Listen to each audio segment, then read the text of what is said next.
You'll be eating eggs every day, the children laughed as they abandoned their parents with a chicken. But they didn't know their mother was hiding a fortune. The Sunday sun streamed through the cracks of the torn curtain, illuminating the small living room where Antonio Silva adjusted the tablecloth over the stained wooden table for the third time. His 65 years weighed heavily on his knees that cracked with every movement, but his pride wouldn't allow him to show weakness, especially on that day. Maria, his wife of 42 years of marriage, was frying rain fritters in the tiny kitchen, the sweet smell mixing with the aroma of reheated coffee. The house was humble, with peeling paint on the walls and furniture that bore witness to decades of use. But it was impeccably clean thanks to Maria's daily efforts who, since Rosa had retired 6 months ago, had taken on all the household tasks by herself. Antonio checked the pocket watch that had belonged to his father, a nervous habit that had accompanied him since he was young. The 3 children had arranged to come at 3 in the afternoon, and it was already 3:15. "Always late," he muttered, adjusting the tablecloth again that was already perfectly aligned.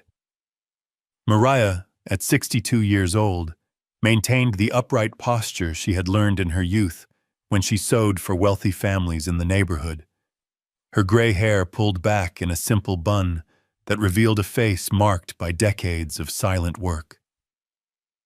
"Leave the tablecloth alone, Antonio," Maria said from the kitchen, her soft voice carrying decades of patience developed through a lifetime of restraint and sacrifice. She appeared in the doorway, drying her hands on her faded floral apron, her brown eyes still alive despite the deep wrinkles around them. There was something different about her lately, a quietness that went beyond her naturally reserved temperament, as if she were keeping a secret that pressed against her lips every time the children visited. "They'll come," she added, returning to the kitchen where the fritters were frying in an old pan she had been using for more than 30 years. Antonio grunted an inaudible response, his calloused fingers from 40 years working as a metal worker drumming nervously on the table. He knew they would come, but punctuality had always been a matter of respect for him, a value he had tried to instill in his children without much apparent success. Through the window, he could see the narrow street of the working-class neighborhood, modest houses lined up side by side like tired soldiers, each one telling the story of working families struggling to survive. The sound of cars parking brought Antonio to the window with a speed that made his back complain, a painful reminder of the years breathing contaminated air at the metalworks. 3 gleaming vehicles occupied the narrow street, their combined prices probably exceeding the value of the entire block. Roberto, the eldest son at 40 years old, got out of a silver sedan wearing an impeccable navy blue suit, his cell phone glued to his ear even as he walked toward his parents' house with broad gestures of an executive accustomed to leading meetings at his logistics company, while his wife Anna remained in the car touching up her makeup before getting out. Claudia, the middle daughter at 37 years old, adjusted her designer sunglasses while checking her makeup in the mirror of the black SUV that her husband Diego had driven there, her jewelry store in the upscale neighborhood apparently prospering, judging by the expensive clothes and gleaming jewels she wore, while Diego waited impatiently at the wheel. The youngest, Maurizio, at 34, was locking a red sports car with an alarm that echoed through the entire street, making curious neighbors appear at the windows, his success in the technology field evident in every detail of his polished and prosperous appearance. Antonio watched the 3 approach, talking among themselves without hurry, and a knot tightened in his stomach with physical force. Something in their body language said that this wouldn't be an ordinary Sunday visit.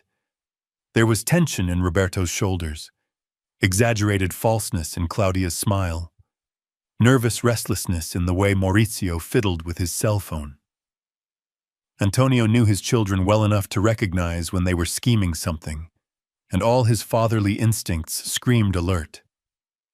He moved away from the window before they could see him watching, not wanting to appear anxious or needy, preserving what remained of his dignity in a world that seemed increasingly designed to crush it.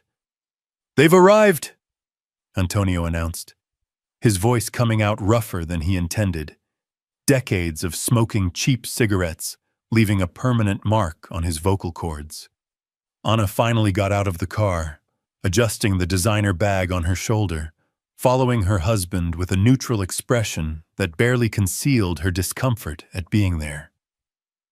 Maria hastily removed her apron, revealing a simple cotton dress she had worn for so many years that the fabric was thin in some places, smoothed it with hands that trembled almost imperceptibly, and followed her husband to the door with measured and cautious steps. The doorbell rang once, a shrill sound that Antonio had been promising to fix for months, but never found the time or money to do so.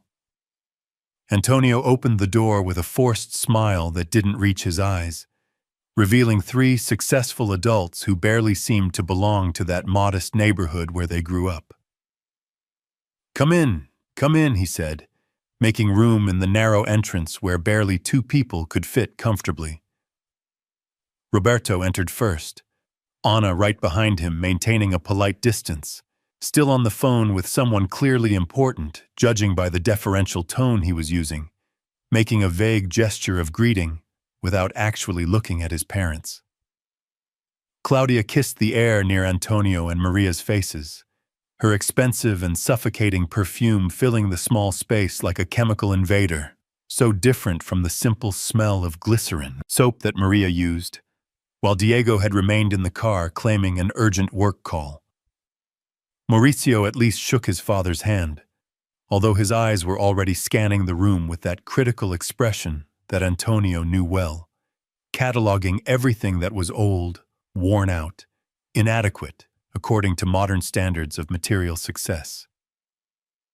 "The house looks different," Claudia commented, the tone making it crystal clear that different wasn't necessarily better, but probably worse, more decadent, more shameful. Maria served coffee and fritters on a dented aluminum tray she had received as a wedding gift 42 years ago, her movements efficient despite the nervousness that Antonio recognized in the almost imperceptible tremor of her hands, in the way she avoided direct eye contact with her children. The 3 settled into the love seat and the rocking chair that creaked in protest, leaving the parents standing for lack of space, a positioning that seemed to perfectly symbolize the family dynamic that had developed over the years. Roberto finally hung up the phone, putting it in his jacket pocket with a theatrical sigh that suggested importance and an overload of responsibilities. "Sorry for being late. Impossible traffic coming from the gated community," he said, without sounding particularly sorry, the casual mention of the luxury gated community where he lived serving as a subtle reminder of the economic distance between them.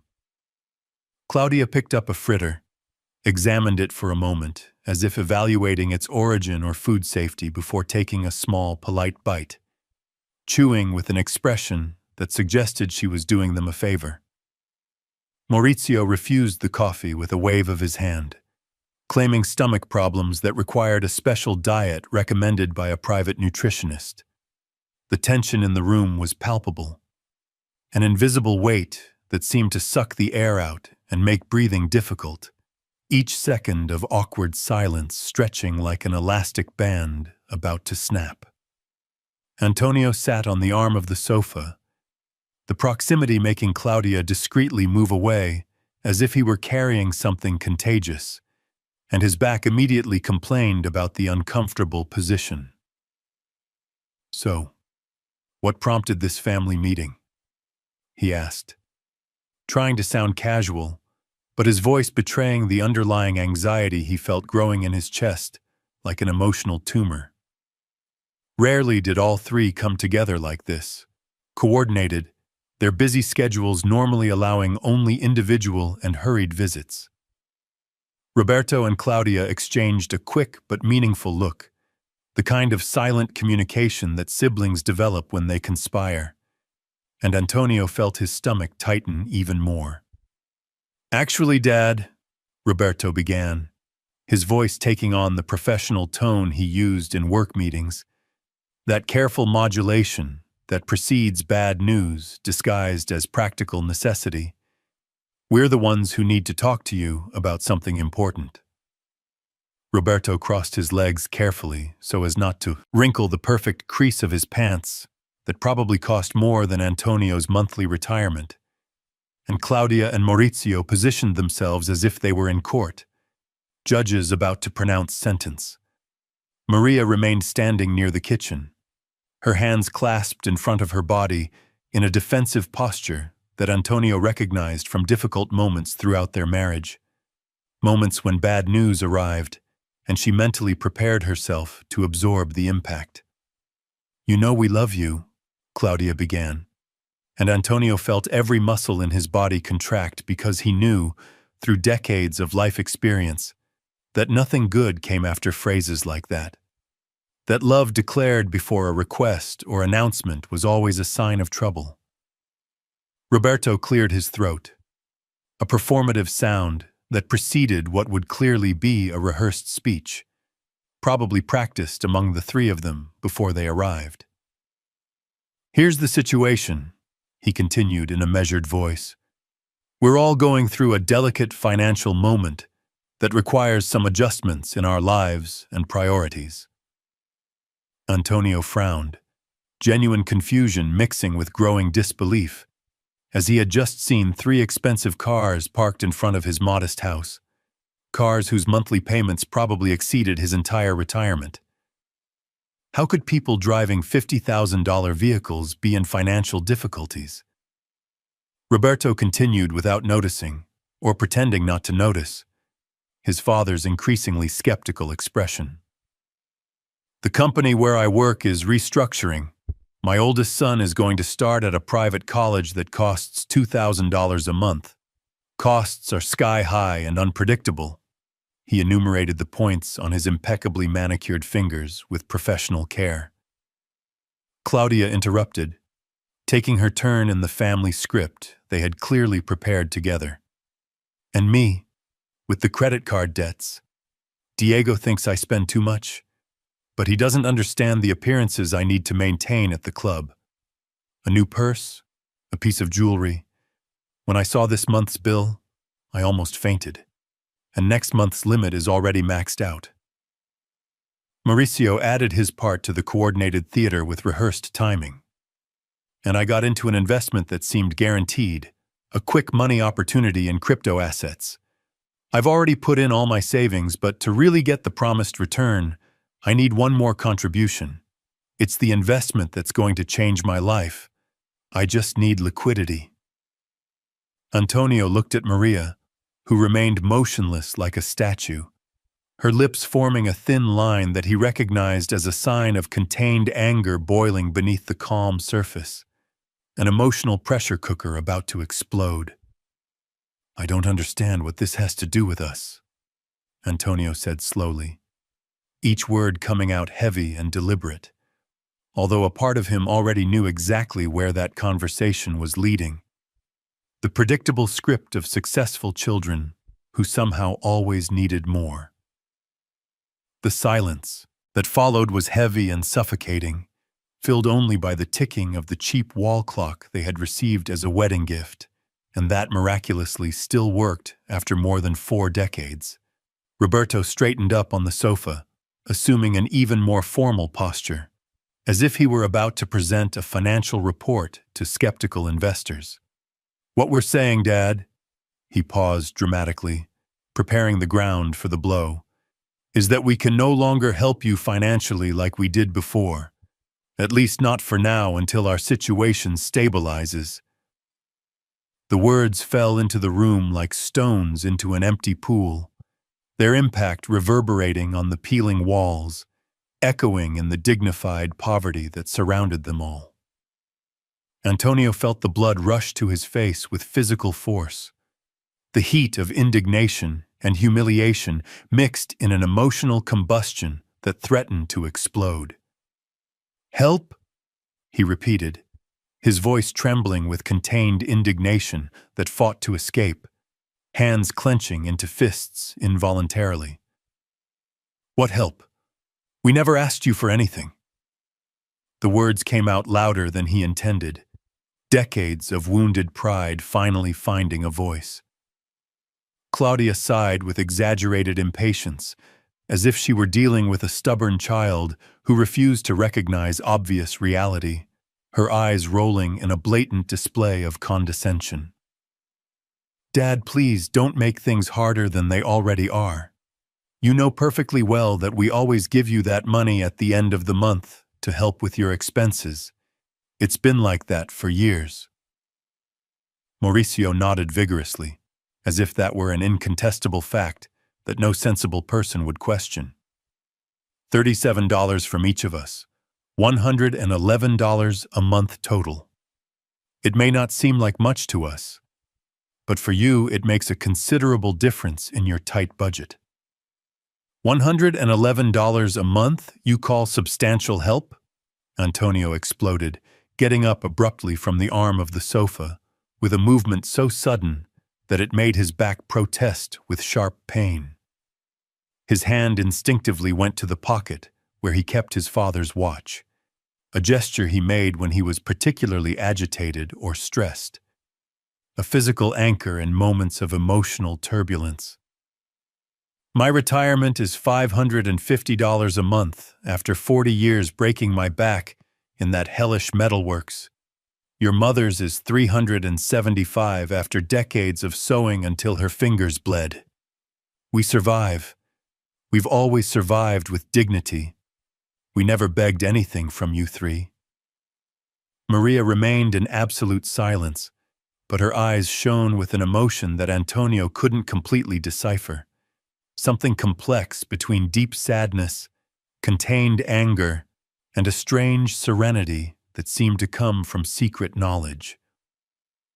Mauricio rolled his eyes dramatically, an adolescent gesture incongruous and disrespectful in a 34-year-old man who should have the maturity to understand nuances.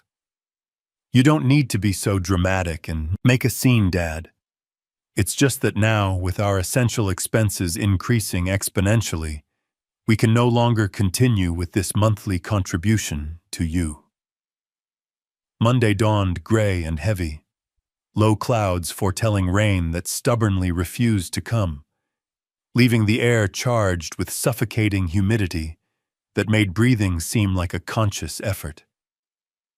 Antonio woke up to Esperanza's clucking, a sound that was now part of the house's routine, like the ticking of the old clock or the familiar creaking of the floorboards when stepped on at specific points. 3 days had passed since that humiliating visit from the children. 3 days in which that humiliation fermented in his chest, like an infected wound that wouldn't heal, pulsing with renewed pain each time he remembered. He got up slowly, his back complaining about the thin mattress they had been using for more than a decade, and walked to the backyard where they had improvised a basic enclosure for the chicken. Maria was already there naturally, throwing corn to the bird, her small silhouette outlined against the pale and sickly morning light. There was something different about her in recent days, a quietness that went beyond her naturally reserved temperament, as if she were carrying an invisible but immense weight on shoulders already bent by age.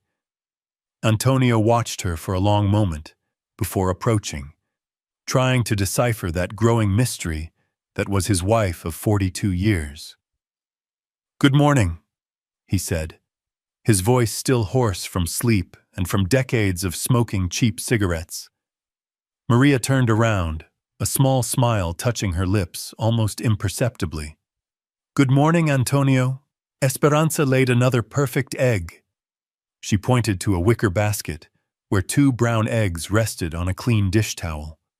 It was the third egg in 3 days, and Antonio had to reluctantly admit that the chicken was indeed a good layer, as Roberto had promised, with so much confidence. But each egg seemed like a painful reminder of that humiliating afternoon, a tangible symbol of his children's calculated contempt. "Great," he said without genuine enthusiasm. "They'll eat eggs daily. Wasn't that exactly what Mauricio said, laughing?"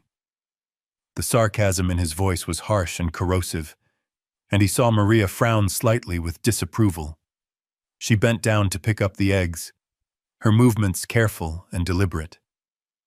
"There's no point in dwelling on it forever, Antonio. What's done is done, and we can't change it." "How can you be so absurdly calm about all this?" he exploded, the frustration of 3 days finally overflowing like a broken dam. "Our children publicly humiliated us, Maria. They treated us like incompetent beggars, as if we were a heavy burden they need to urgently discard." Maria placed the eggs in the basket with exaggerated care, as if each one were precious crystal about to break. "I know exactly what they did, Antonio," she said softly but firmly. "But staying consumed with anger isn't going to change absolutely anything about the situation." Antonio snorted with total incredulity. "So what will change? Should we just accept it passively? Pretend that everything is perfectly fine?" She finally looked at him directly, and there was something deep in her brown eyes, a depth he couldn't completely fathom. "No, Antonio. We're not going to pretend everything is fine. But there are important things you don't know yet. Significant things that could completely change your perspective on all of this." Before he could insistently ask what she meant, Maria was already walking determinedly back into the house, ending the conversation. Antonio spent the morning restless and unproductive, Maria's enigmatic words echoing obsessively in his mind. What didn't he know? What crucial secrets was his wife carefully keeping? He tried to distract himself by fixing a faucet that was dripping irritatingly in the kitchen, but his thoughts kept returning insistently to that cryptic conversation. Maria was strangely cheerful for someone recently humiliated, humming softly while preparing lunch, her mood contrasting dramatically with the emotional storm that circled inside Antonio. At 11 in the morning, the doorbell rang shrilly. Antonio dropped his tools and went to answer, surprised to find Donna Luisa, the neighbor and longtime friend of Maria. The 70-year-old woman held a cake pan covered with a colorful dish towel, her blue eyes shining with poorly disguised curiosity. "Good morning, Antonio. I brought a fresh cornmeal cake for you both," she said, already entering without waiting for a formal invitation, as was her established custom after 35 years of close neighborhood. "Donna Luisa, what an unexpected surprise," Maria said from the kitchen, but her voice didn't sound genuinely surprised. Antonio immediately noticed the quick but significant exchange of glances between the two women, a type of silent and coded communication that decades of intimate friendship naturally create. Donna Luisa placed the cake on the table and sat in the rocking chair without any ceremony. "I heard about your children's memorable visit last Sunday," she said without diplomatic beating around the bush, her characteristic frankness leaving no room for false courtesies. Antonio felt the blood rush to his face with force. "News travels too fast on this street," he muttered with growing bitterness. The neighbor waved her hand, dismissing his embarrassment. "Antonio, I've literally lived next door for more than 3 decades. I saw those pompous cars parking. I heard the unpleasant laughter. I'm not deaf or blind or uninformed."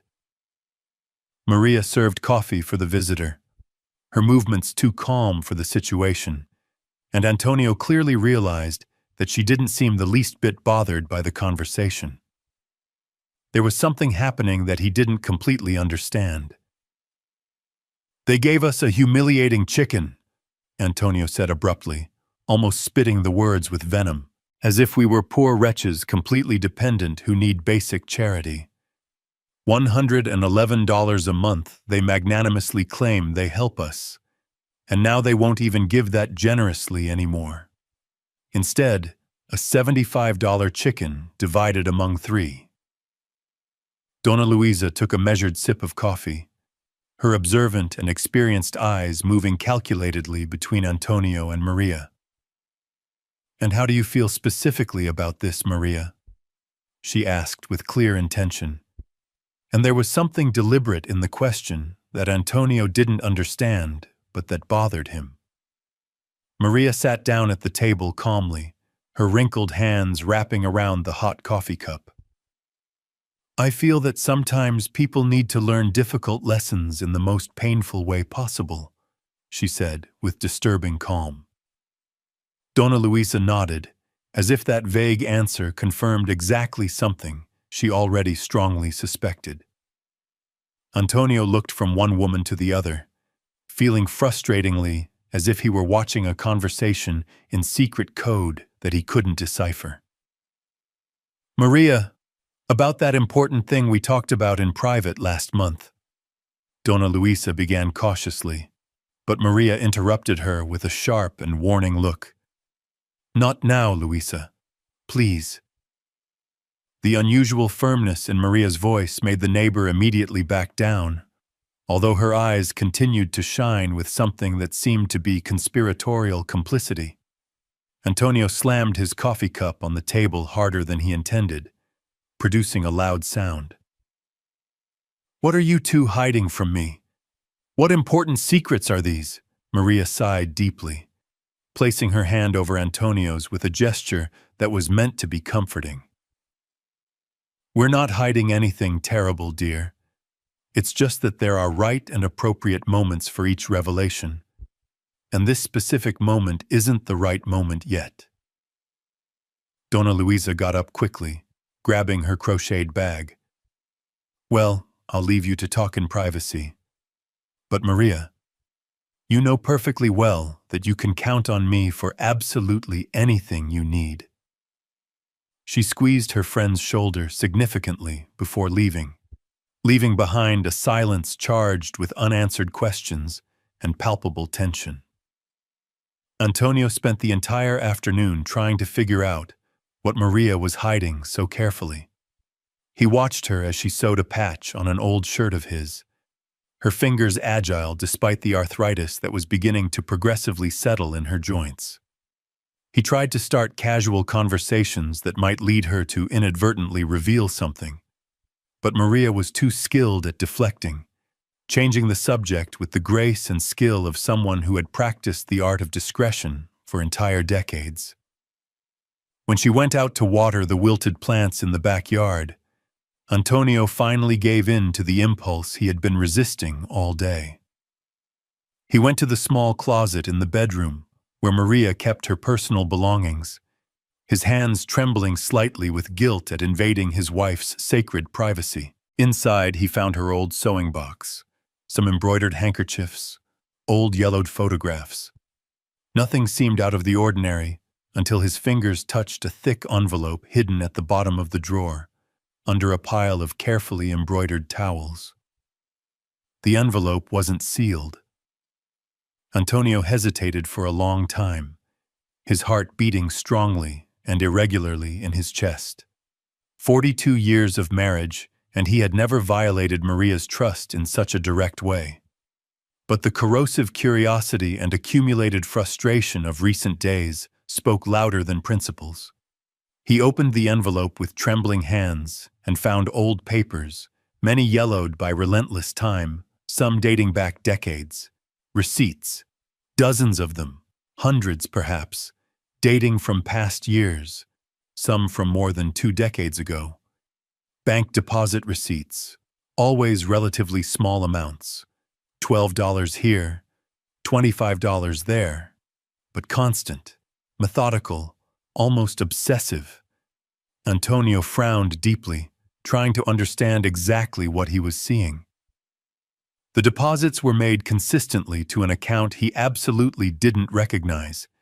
It wasn't the joint account they maintained for the house's common expenses.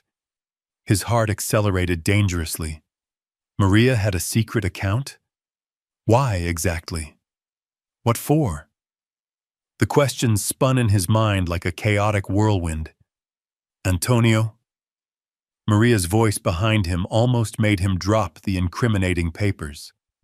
He turned around abruptly, confused guilt and accusation mixed on his red face. Maria was in the bedroom doorway, her hands still dirty with black earth from the garden, her expression calm but watchful like an eagle. "What are you doing exactly?" she asked, although the answer was painfully obvious. Antonio held the receipts with trembling and accusatory hands. "What am I doing? Maria, what the hell are all these receipts? You have a secret bank account I don't know about?" She entered the room slowly, closing the door behind her as if she wanted to contain that conversation within that private space. "Yes, I have an account," she said simply, without elaborating.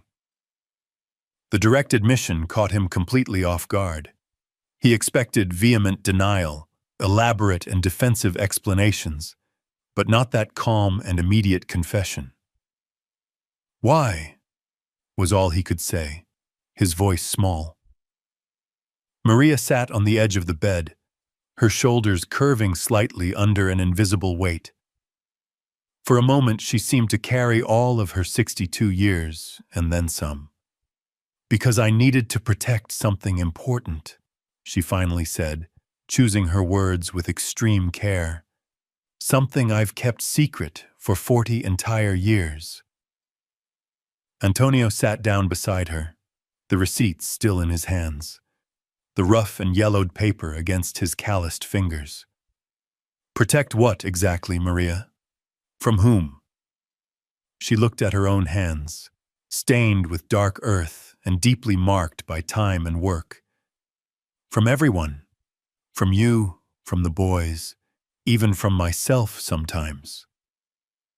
The cryptic answer only exponentially increased Antonio's frustration.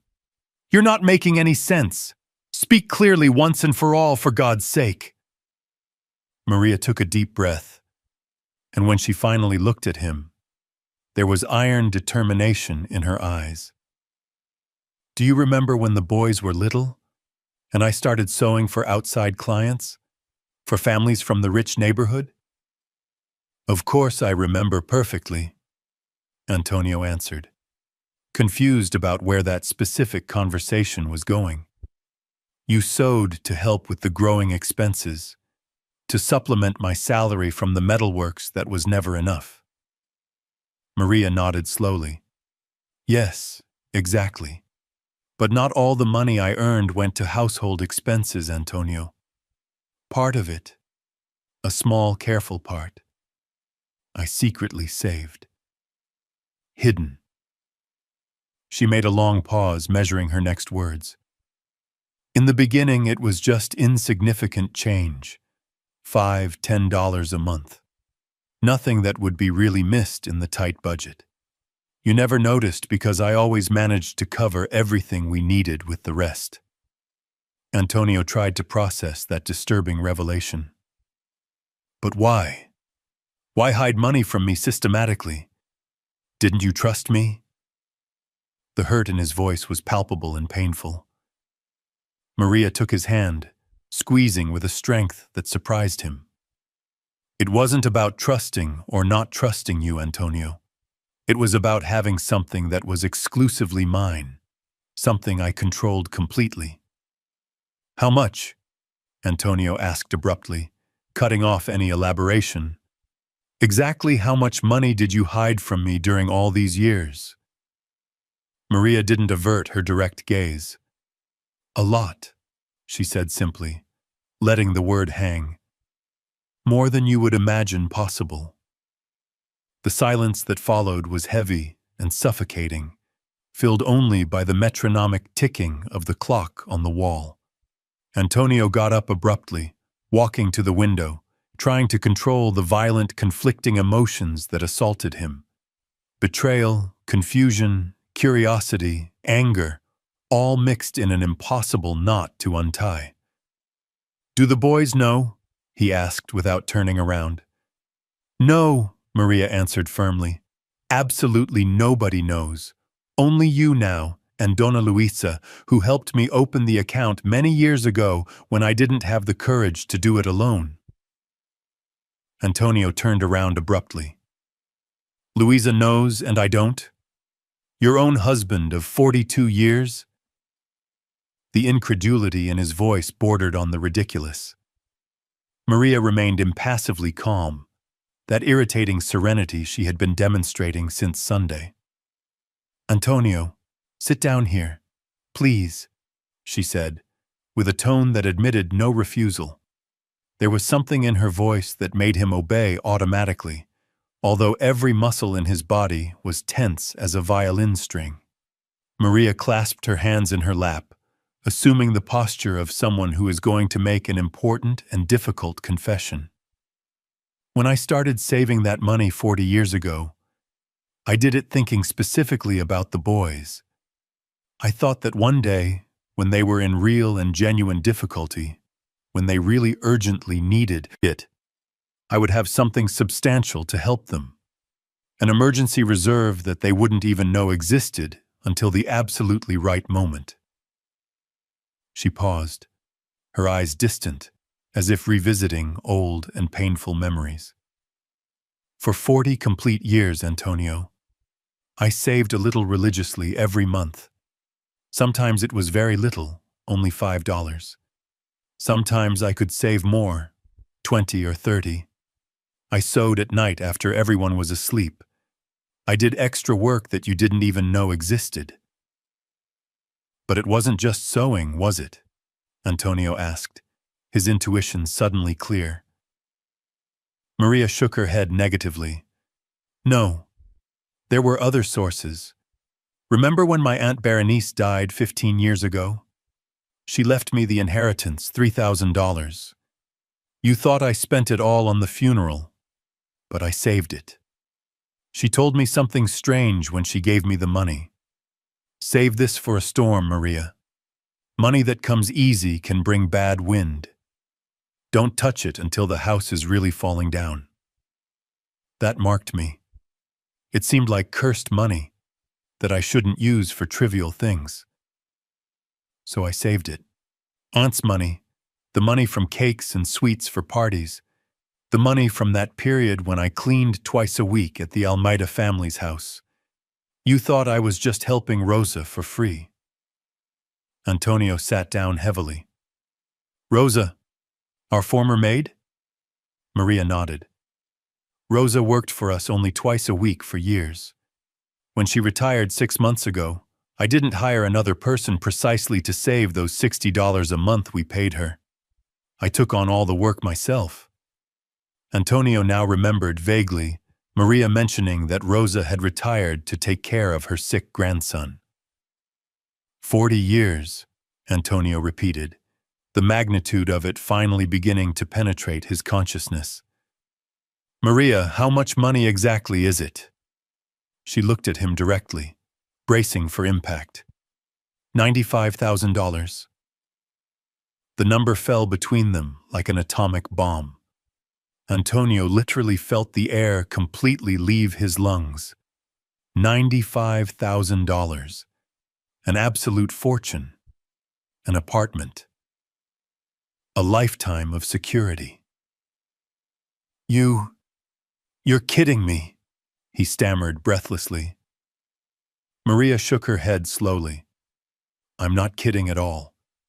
Between the money I carefully saved, Aunt Berenice's inheritance, the cakes and sweets, the extra cleaning jobs, and some extremely conservative investments that Donna Luisa helped me make in safe funds, it reached that amount over decades." Antonio had to physically lean on the wardrobe, his legs suddenly too weak to support him. "And the boys know absolutely nothing about this? They came here, shamefully humiliated us, gave us a ridiculous chicken, And you have $95,000 secretly saved? Exactly that, Maria said, her voice gaining a hardness that Antonio rarely heard. They don't know anything, and I've been carefully deciding, Antonio, especially after humiliating Sunday, that maybe it's better they never know. Antonio sat back down on the bed, his mind spinning dizzily. But that immense money, you said it was for them, for when they needed it. Maria got up, walking to the window from where they could see the small backyard and Esperanza scratching peacefully in the dirt. I thought it would be for real and genuine needs, Antonio. For serious medical emergencies, serious illnesses, genuine moments of extreme difficulty. Not to sustain unsustainable lifestyles that they simply can't afford with their own incomes. She turned to him, and there was fire in her eyes now. Roberto has an excellent job at a logistics company making at least $10,000 a month. Claudia is married to a prosperous businessman and has a profitable jewelry store. Mauricio earns very well in technology. Their difficulties are having to give up unnecessary luxuries, not basic necessities. But still, Antonio argued, his mind still trying to process everything. It's almost $100,000. We could have had such a better life. Renovated this house that's falling apart. Traveled to places. Bought things. Maria interrupted him, sitting back down beside him. We could have, yes. And there are moments when I bitterly regret not having done exactly that. Not having enjoyed life more. But I always thought I was doing the morally right thing. Saving for our children's future. Now I clearly see I was wrong. Not about saving the money necessarily, but about who I was saving it for. Antonio picked up the receipts he had dropped on the bed again, leafing through them with a completely new and disturbing perspective. Each paper represented hours of Maria's hard work, poorly slept nights sewing, immense sacrifices she had made alone and in absolute silence. Why did you never tell me anything? He asked quietly, hurt evident. Maria hesitated, choosing her words carefully. She touched his face gently. And maybe, deep in my soul, I needed something that was exclusively mine. Not out of selfishness, but from some deep need to have control over something in my life. Do you understand at all? Antonio wanted to say no, that he didn't understand how she could keep a secret like that for decades. But looking at that woman he had known for more than 40 years, he saw in her a strength and complexity that perhaps he had never fully perceived. So what do we do now? He finally asked. Maria got up, taking the receipts from his hands and putting them back in the envelope carefully. Now we wait patiently. We let our children live with the consequences of their choices. They decided they can no longer help us with $111 a month. Let them live with that decision and its consequences. Antonio watched her put the envelope back in the closet, her movements decided and final. And if they ask for help? If they really need it? Maria turned around, and there was something implacable in her face. Then we'll see if the need is real or if it's just the inconvenience of having to adjust unsustainable living standards. My 40 years of savings won't sustain $50,000 cars and elite private schools costing $2,000 a month. They were saved for real needs. The following days were strangely tense for Antonio. He walked around the small house with a new disturbing awareness, seeing everything with completely different eyes. Every old piece of furniture, every wall that desperately needed painting, the worn floor. All of this they could have significantly improved with the money Maria had secretly saved. And yet, there was something in her posture, in the way she moved through the house without shame or embarrassment at its modesty, that made him deeply question his own values. What really mattered in life? Appearances or substance? Esperanza laid an egg every day with impressive regularity, and Antonio began to see the chicken with different eyes, no longer as a symbol of humiliation, but as a silent witness to a much larger story. On Thursday, Roberto called unexpectedly. Antonio answered the phone with his heart racing, not knowing how to act with this new knowledge about his family's real financial situation. "Dad, how are things?" Roberto asked, his voice casual, without any trace of Sunday's tension. Antonio looked at Maria, who was sewing on the sofa, apparently uninterested in the conversation. "We're fine," he answered cautiously. "The chicken is laying eggs regularly." Roberto laughed on the other end of the line. "Great. I told you it was a good practical investment. Look, Dad, I'm calling because I need to ask you for an important favor." Antonio felt every muscle in his body tense defensively. "What favor?" There was a calculated pause, and he could imagine Roberto on the other side, adjusting his tie, preparing his salesman's pitch. "You know Mr. Martins, the one who worked with you at the metalworks? He has a 1995 van he's selling cheap, $1,250. I thought you could lend that amount. I need the van for freelance work that could earn a lot." Antonio closed his eyes, the audacity of the request hitting him like a physical punch. Less than a week after saying they could no longer help with $111 a month, Roberto was asking to borrow $1,250. "Roberto," he said slowly, controlling his anger, "you just told us your financial situation is difficult. How do you think we have $1,250 to lend?" The line went silent for a moment. "Oh, Dad, you must have some savings. Your 2 retirements give more than $900 a month. You don't spend that much. And I promise I'll pay it back in a few months." Antonio looked at Maria, who had stopped sewing and was watching him with a neutral expression. He covered the phone's mouthpiece. "Roberto wants $1,250 borrowed to buy a van," he whispered. Maria's eyes shone with something between anger and dark satisfaction. "Tell him we don't have it," Maria said clearly, without whispering, loud enough for Roberto to hear if he paid attention. Antonio returned to the phone. "Son, we don't have that money. Our retirement barely covers monthly expenses. You know that." Roberto made a sound of clear impatience. "Dad, it's only $1,250. You can take it from what you have saved for emergencies. Everyone has a cushion saved." Antonio felt genuine anger for the first time in the conversation. "We don't have money saved, Roberto. And even if we did, you just told us you're in difficulties and can't help us anymore. How could you pay it back?" Roberto's voice became defensive. "This is different, Dad. This is an investment that will give me a return.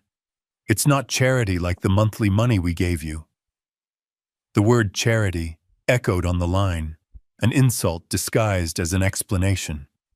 Antonio had to make an effort to keep his voice calm. "The answer is no, Roberto. We don't have that money to lend." There was a tense silence, and then Roberto said coldly, "I understand. Well, it was just a question. We'll talk later, Dad." He hung up without saying goodbye. Antonio put the phone back on the hook, his hands trembling with anger and perverse satisfaction. Maria returned to her sewing as if nothing had happened. "He asked for money," Antonio said unnecessarily. "I know," Maria replied, "and he'll ask for more. Just like Claudia and Mauricio. The need they claim to have isn't real, but the greed is." Antonio sat down heavily beside her, watching her work. Maria, your money. What do you really intend to do with it? She didn't stop sewing, the needle moving precisely through the fabric. I'm still deciding, but one thing I know for sure. Our children are going to have to learn the value of things, the meaning of respect and gratitude, before they see a cent of that money, if they ever see any. Antonio took her hand, stopping her work. You've become hard, Maria. She finally looked at him, and there were tears in the corners of her eyes that she refused to let fall. Not hard, Antonio. Just tired of being invisible. On Friday, Claudia showed up without prior warning. Maria was in the backyard with Esperanza when her daughter entered through the side door they never locked.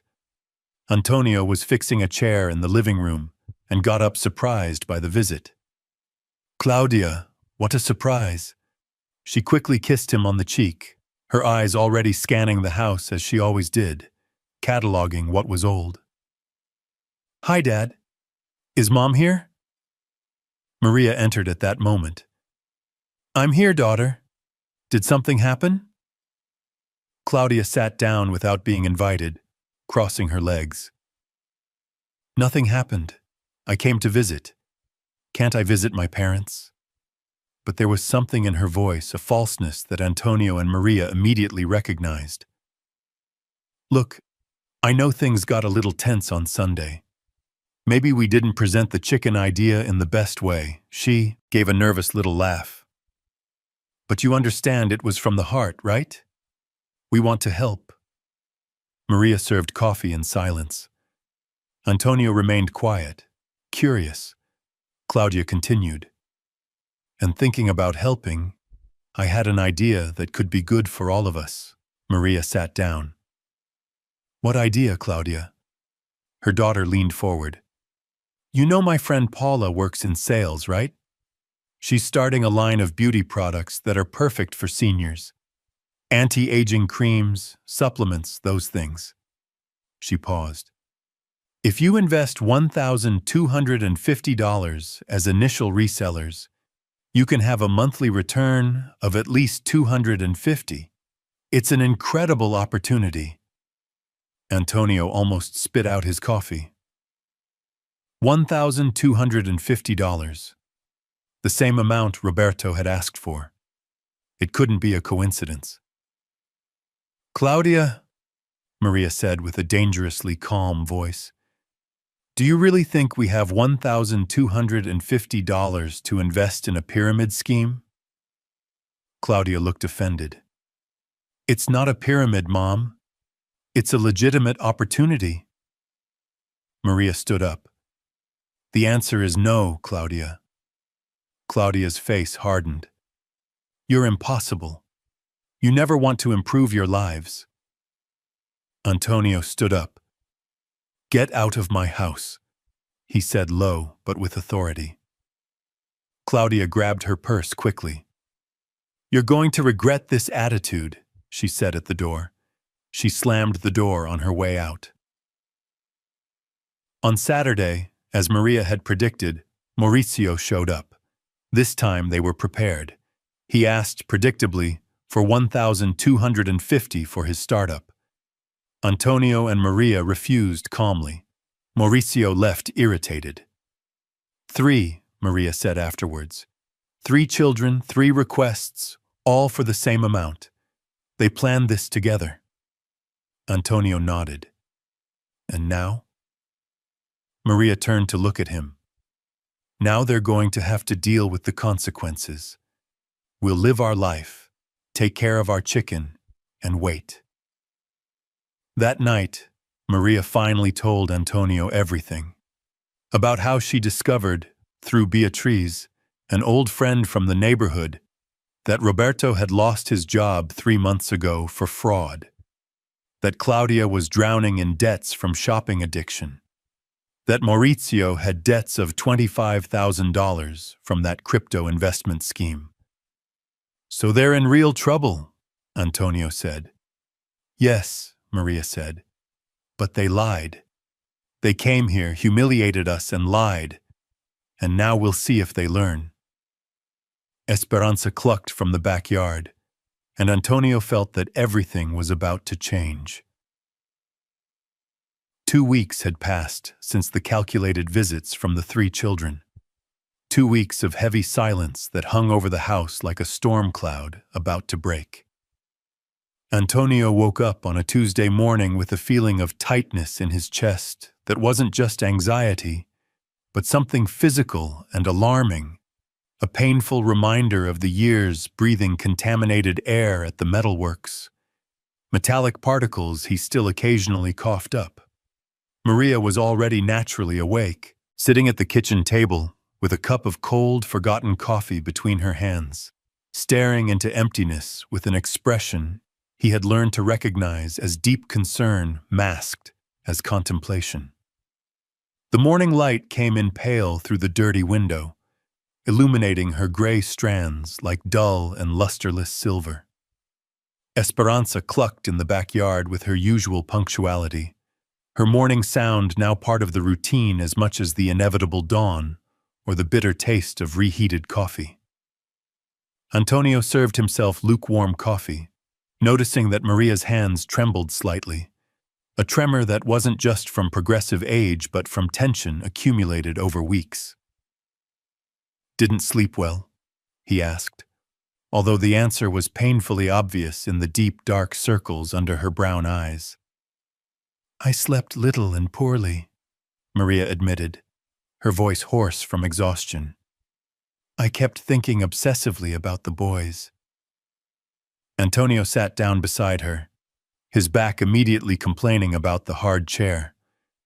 "They made their conscious choices, Maria. We can't keep dwelling on this forever." She looked at him, and there was something in her eyes that made him immediately recognize that this wasn't just ordinary dwelling. It was something else. "I called Beatrice last night," she said softly. Beatrice was an old friend from the neighborhood, someone Maria had known for decades, and who kept in touch with various people. "And?" Antonio asked, strongly sensing he wouldn't like what was coming. Maria took a deep breath, preparing herself. "Roberto lost his job 3 months ago, Antonio. It wasn't company restructuring like he claimed. He was fired for cause. Serious problems with fraudulent expense reports." The words fell between them like heavy stones in a still lake. Antonio felt his blood literally freeze in his veins. "What? 3 entire months?" Maria nodded slowly. "He didn't tell anyone, not even his wife at first. Beatrice only found out because her sister-in-law works in HR at the same company. He was leaving the house every day pretending to go to work, but actually he was desperately looking for a job." Antonio got up abruptly, the chair scraping noisily on the floor. "So when he came here asking for money for the van, he'd already been unemployed for months? He brazenly lied to our faces?" Maria took his hand, pulling him back to the chair firmly. "Yes, and there's more, Antonio. Claudia is drowning in debt. That conversation about maintaining appearances was just the tip. She has a compulsive shopping addiction. There are multiple maxed-out credit cards, personal loans. Beatrice told me that Diego discovered a $40,000 bill hidden. He threatened to ask for a divorce if she doesn't seek help." Antonio rubbed his face with his hands, trying to process those shocking revelations. "And Maurizio?" "That crypto asset opportunity was a pyramid scheme," Maria said tiredly. "He not only lost everything he had, but convinced friends and co-workers to get in. Now the scheme has collapsed. He's not just a victim, Antonio. He became a perpetrator trying to recover his losses. He owes $25,000 to people he himself recruited, and they're threatening to prosecute him criminally." Antonio looked at his wife, the magnitude of it all beginning to weigh physically on his shoulders. How did you find all this out? Maria gave a sad and bitter smile. Beatriz told me about Roberto. I called Paula, Claudia's friend who was trying to push that ridiculous pyramid on us. She told me about the criminal lawsuit. And Maurizio. Seu Martins' son works in the same sector as him. News travels fast in small communities. She made a significant pause. So you see, Antonio, it wasn't just superfluous luxuries they couldn't afford. These are real problems. Serious. Potentially devastating. The silence that followed was heavy and suffocating, filled with implications that neither of them wanted to fully verbalize. They need real help, Antonio finally said. Yes, Maria agreed, but her voice didn't carry the immediate compassion he expected. There was something harder there. But they lied, Antonio. They came here, humiliated us, and lied about everything. Roberto was fired for fraud, a dishonest choice. Claudia doesn't have high expenses. She has an addiction that made her hide tens of thousands in debt from her own husband. And Maurizio, out of greed, participated in a pyramid scheme and dragged other people with him. These aren't accidents. They're character flaws. Antonio didn't know what to say. Part of him wanted to automatically defend the children, make excuses for them as he had done his whole life, justify their mistakes as youth or social pressure. But another part, a part that grew exponentially each day, completely agreed with Maria. So what do we do? He asked, although he deeply feared the answer. Maria looked at her stained hands, stained by time and hard work. I still don't know. The day passed slowly and painfully, each of them lost in turbulent thoughts. Antonio tried to distract himself by fixing the backyard fence that threatened to collapse, but his movements were mechanical and imprecise, his mind completely elsewhere. Maria sewed automatically, but had to undo stitches several times due to total lack of concentration. In the afternoon, Donna Luisa appeared, this time bringing a carrot cake and a worried expression she didn't try to hide. I saw you from the window. You look disturbed, she said, without beating around the bush, entering and settling into the rocking chair. Antonio told her everything Maria had discovered, the words pouring out in a torrent. Donna Luisa listened in silence, her expression becoming increasingly serious. So they're in real and substantial trouble, she finally said. And you have the means to help, but they don't know that. Maria nodded. And I don't know if they should know, Luisa. I don't know if they deserve to know. Donna Luisa was quiet for a long time, thinking carefully. Maria, you need to decide. Keeping this secret for 40 years was one thing. But now that your children are in genuine trouble, you need to make a definitive decision. Antonio agreed. Luisa is right. We can't stay in this limbo forever. Maria got up abruptly, walking to the window that faced the street. You don't understand, she said, her back to them. That money represents 40 years of my entire life. 40 years sewing until my fingers hurt and bled, saving every possible penny, sacrificing small pleasures to save something for their future. And now you find out that you want me to simply hand it all over to fix problems they created themselves with their lies, greed, and dishonesty. She turned around, tears finally streaming down her face. Roberto frauded expense reports. Claudia has a shopping addiction she hid from her husband, accumulating tens of thousands in debt. Maurizio brazenly lied to investors. These aren't unfortunate circumstances beyond their control. They're direct consequences of bad, dishonest, unethical choices. Why should I reward them for that? The passion in her voice made even Donna Luisa recoil slightly. Antonio had never seen his wife so emotionally exposed, so vulnerable and raw. Because they're your children, Donna Luisa said softly but firmly.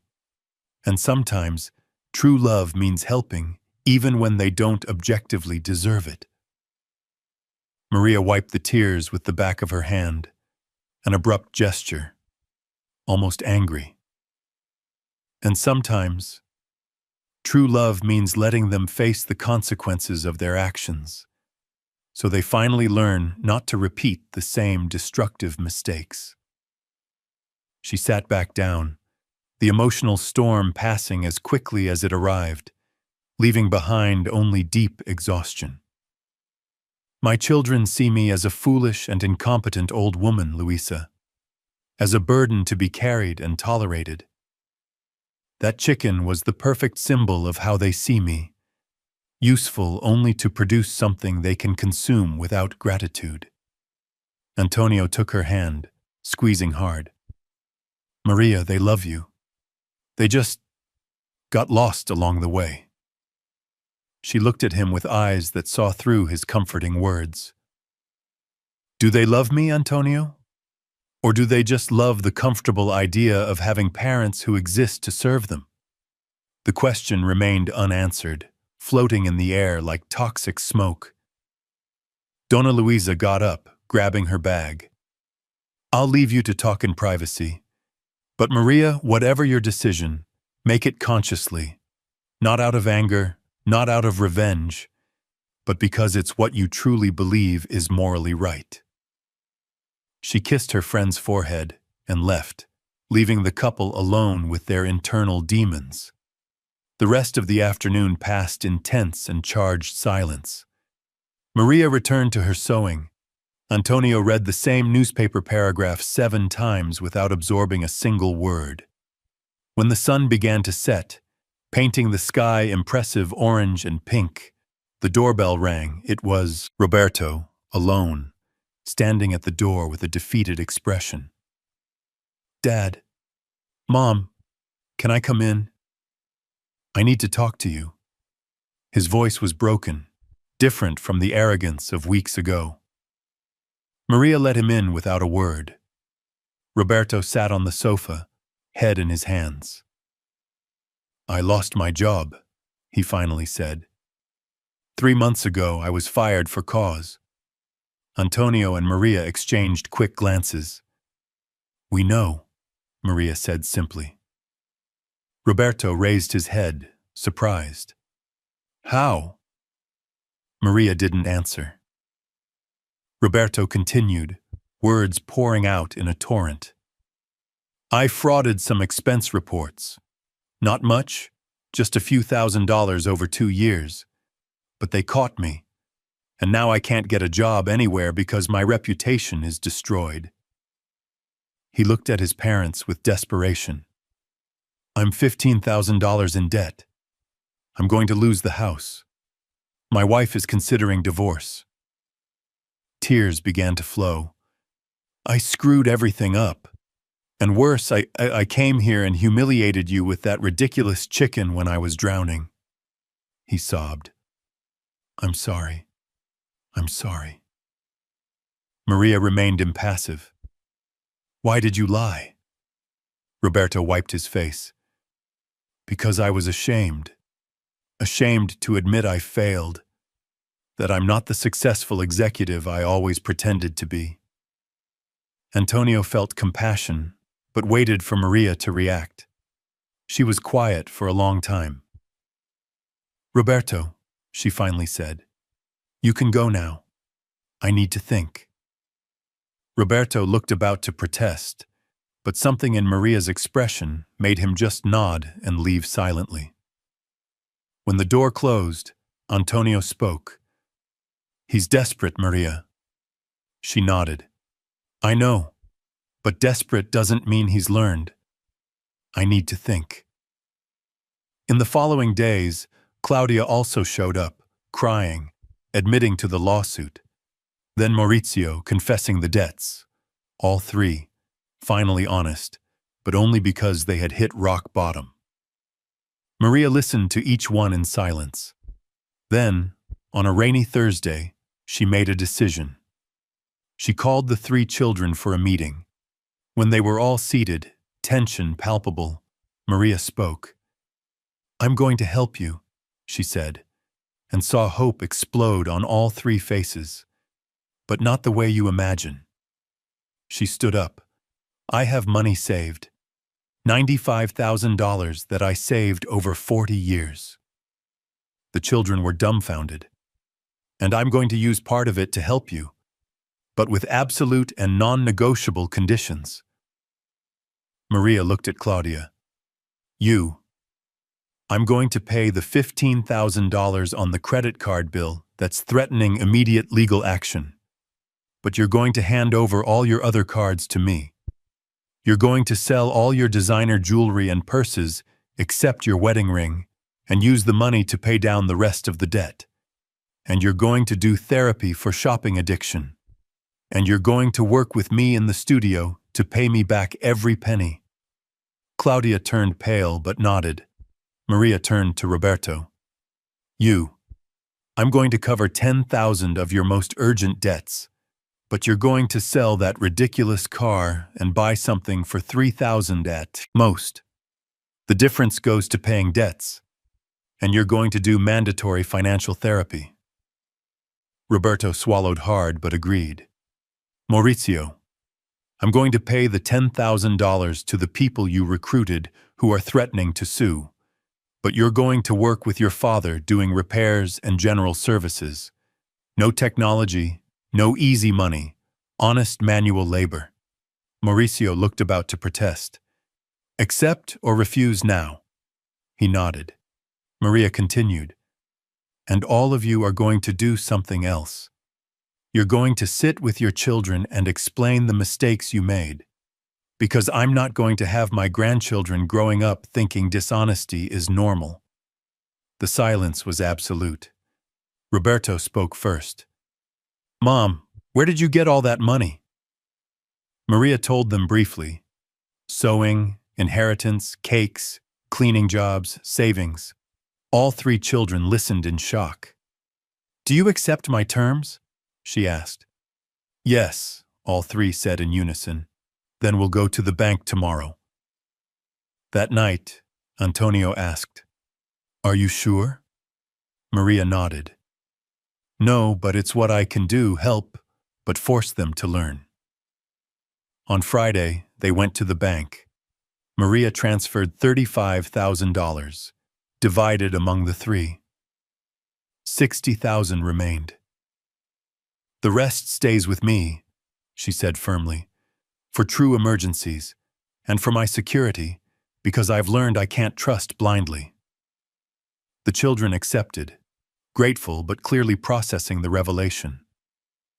Weeks passed. Roberto sold the car, started therapy. Claudia sewed daily with Maria. Maurizio worked with Antonio, complaining but learning. Things seemed to be improving. So one Monday morning, 3 months after transferring the money, the phone rang. It was from the bank. "Mrs. Maria, there's an irregularity with your account." Maria's heart stopped. "What irregularity?" The manager's voice was tense. "Your account was accessed last night. Someone transferred all the remaining $60,000 to an overseas account." Maria almost dropped the phone. "What? How?" The manager continued.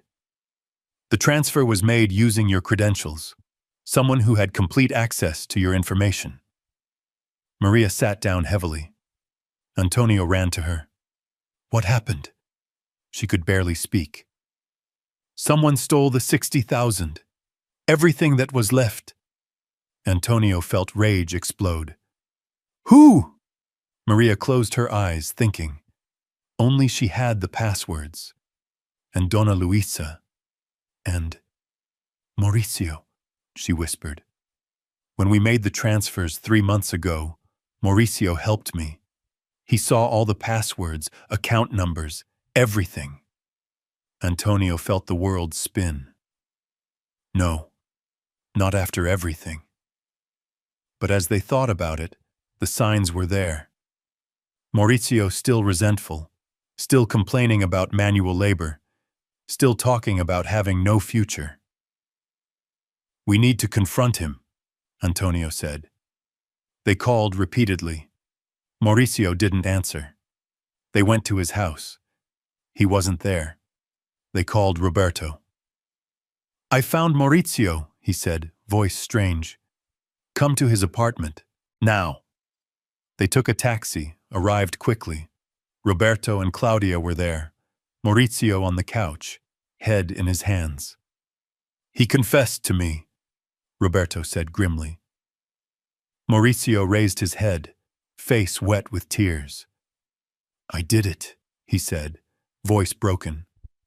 "I took the money." Maria let out a sound that was half sob, half scream. "Why?" Maurizio couldn't look at her. "Because I'm tired of being a failure. Because I wanted to start over in another country where nobody knows my story." Antonio felt pure rage. "So you stole from your mother? From the woman who just saved you?" Maurizio broke down crying. "I know! I'm a monster!" Claudia spoke, voice cutting. "And mom's security in old age? Doesn't that matter?" Maurizio sobbed uncontrollably. "I'm sorry. I couldn't stop myself." Maria walked to him. For a moment, everyone thought she would hit him, but she gently touched his hair. "Maurizio, you can still fix this. You can still return the money, face the consequences." He looked at her, hope and despair mixed. "If I return it, I'll be arrested. It's high-value theft. I could get years." Maria nodded. "I know. And if you don't return it, you'll spend the rest of your life running." She knelt beside him. "So choose, my son. Choose what kind of man you want to be." The silence in the room was suffocating. Finally, Maurizio whispered, "I'm going to return it. I'm going to do the right thing, even if it costs me everything." Maria pulled him into a hug. Roberto joined, then Claudia. The four cried together. Antonio watched, tears on his face. His family was broken, but still trying. And maybe that was enough. 6 months had passed since that devastating night at Maurizio's apartment. 6 months that seemed both an eternity and a painful blink of an eye. Antonio woke up on a Saturday morning in September to the familiar sound of Esperanza clucking in the backyard, the chicken having become a temporal marker of their lives, dividing the days into before and after, into nightmares, lived and hesitant new beginnings. He was now 66 years old, 1 complete year added since that fateful Sunday of the chicken, and he felt every day of that year weighing on his tired bones. Maria, now 63 years old, was in the kitchen making coffee, her movements slower than before, as if the emotional weight of recent months had physically manifested in her small body. The house was too quiet for a weekend morning, that charged quietness that came from a family processing collective trauma. Antonio got up with difficulty, his back protesting louder than ever, a constant reminder of the 40 years at the metalworks, and also of the relentless stress they were living through. Maurizio had returned the money, all $60,000, transferring it back from the overseas account before the authorities could completely trace it and permanently freeze it. But returning the money didn't erase the crime committed, and his lawyer, a competent but realistic man that Roberto had obtained through remaining professional contacts, had made painfully clear from the beginning that there would be serious and inevitable legal consequences. Maurizio had been indicted for aggravated embezzlement and electronic fraud, crimes that carried potentially heavy sentences of 4 to 8 years in prison. The lawyer had eloquently argued that the spontaneous and complete return of the money, along with the voluntary confession, before any official investigation, and the genuine remorse demonstrated should be considered significant and substantial mitigating factors. The judge had partially agreed. Instead of the 4 to 8 years in prison, Maurizio had been sentenced to 2 years in a semi-open regime, with the legal possibility of progression to an open regime after a minimum of 6 months. The lawyer, however, was realistic. He warned that, in practice, what was expected for this type of case would be at least 10 months before any progression. He had begun serving his sentence 4 months ago, and Antonio and Maria visited him religiously every Thursday at the penal institution located on the outskirts of the city. The weekly visits were painful, but absolutely necessary, an obligation that transcended mere family duty. Maurizio was different in there, visibly thinner, dramatically quieter, but also paradoxically more present and aware than he had been in years. He talked about the mandatory classes he was taking, a technical carpentry course in which he had discovered surprising natural talent. He talked about the other inmates, men of all ages and varied stories, each carrying their own heavy burdens of regret and circumstance. He talked about the mandatory psychological therapy that forced him to confront destructive thought patterns that had led him to progressively worse choices. "I think I needed this somehow," he had said at the last visit, his gestures encompassing the gray and cold walls around them, the austere environment of the visiting room. "I needed to be forced to stop completely, to honestly look at who I had become." Maria had cried silently upon hearing that, and Antonio had seen in her a complex mixture of sadness about where their son was, but also palpable relief that he was finally truly changing, not just putting on a convenient act.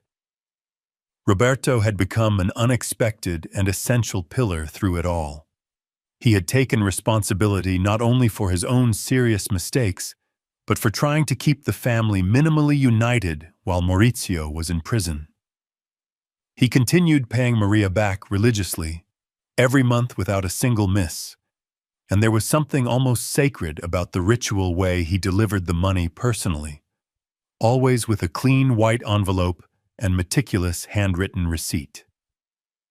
His new job at a smaller logistics company was going surprisingly well, and he had recently been promoted to supervisor, direct recognition of his consistent, ethical, and dedicated work. His wife Anna, who had remained in tense silence during the turbulent months, had started talking again about the future with renewed caution, about plans, about slowly rebuilding the trust that had been so deeply and violently shaken. Roberto brought his 3 children to visit their grandparents every week religiously, and Antonio saw a marked difference in the way his son interacted with the children, more patient, more genuinely present, less obsessed with appearances and status, and more focused on substance and character. Claudia had returned to her own house 2 months ago, gradual reconciliation with her husband Diego, progressing slowly but with genuine firmness. The threat of a credit card lawsuit was resolved with the $15,000 from Maria. However, her total compulsive shopping debt exceeded $40,000. She sold all her jewelry and designer bags, managing to get another $12,000 to pay down the balance. But she was still deeply in debt and committed to paying back her mother's loan. Instead, she had opened a small sewing studio in informal but genuine partnership with Maria, a partnership that worked surprisingly well.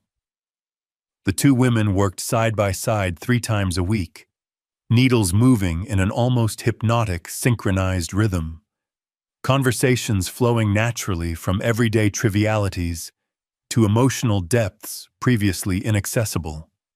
Antonio passed by the sewing room sometimes and stopped just to observe, seeing decades of emotional distance being slowly sewn back together, stitch by stitch.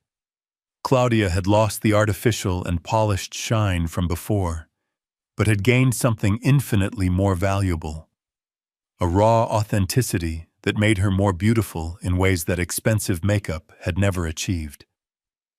Her 3 children visited her at the studio after school, doing homework quietly, while mother and grandmother sewed, a simple normalcy that was more precious precisely because it had almost been permanently lost. Donna Luisa had suffered a mild stroke 2 months ago, a scare that had shaken everyone deeply. Maria had received the call from the hospital at 3 in the morning, and Antonio would never forget the scream of terror she had let out upon hearing the news. They rushed to the hospital in a taxi, arriving to find Donna Luisa semi-conscious, one side of her face visibly drooping, speech slurred and confused. The doctors explained it had been a relatively mild ischemic stroke, but that any stroke was serious and required immediate and aggressive treatment.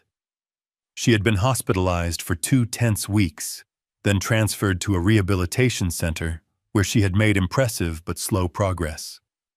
Her speech was still slightly slurred, one side of her body still weaker than the other, but her spirit remained fundamentally intact.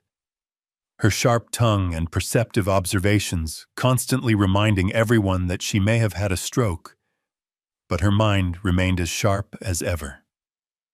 She had returned home the previous week, with a nurse who came 3 times a week for physical therapy. Antonio and Maria visited her daily without fail, bringing homemade meals, keeping her company, ensuring that their friend of decades didn't feel abandoned in her vulnerability. The coffee was ready when Maria appeared from the kitchen, wearing an old and worn robe, hair still disheveled from restless sleep, face showing deep exhaustion that went beyond one poorly slept night. "Good morning," she said, voice hoarse, approaching to kiss him lightly, a morning gesture they had been doing for 43 years of marriage now. It was a ritual that Antonio never failed to appreciate, especially now when each day seemed like a precious and fragile gift that could be snatched away at any moment. "Did you sleep?" he asked, although he already knew the answer. She made a vague gesture that could mean yes or no or something in between. "I dreamed about Maurizio as a child.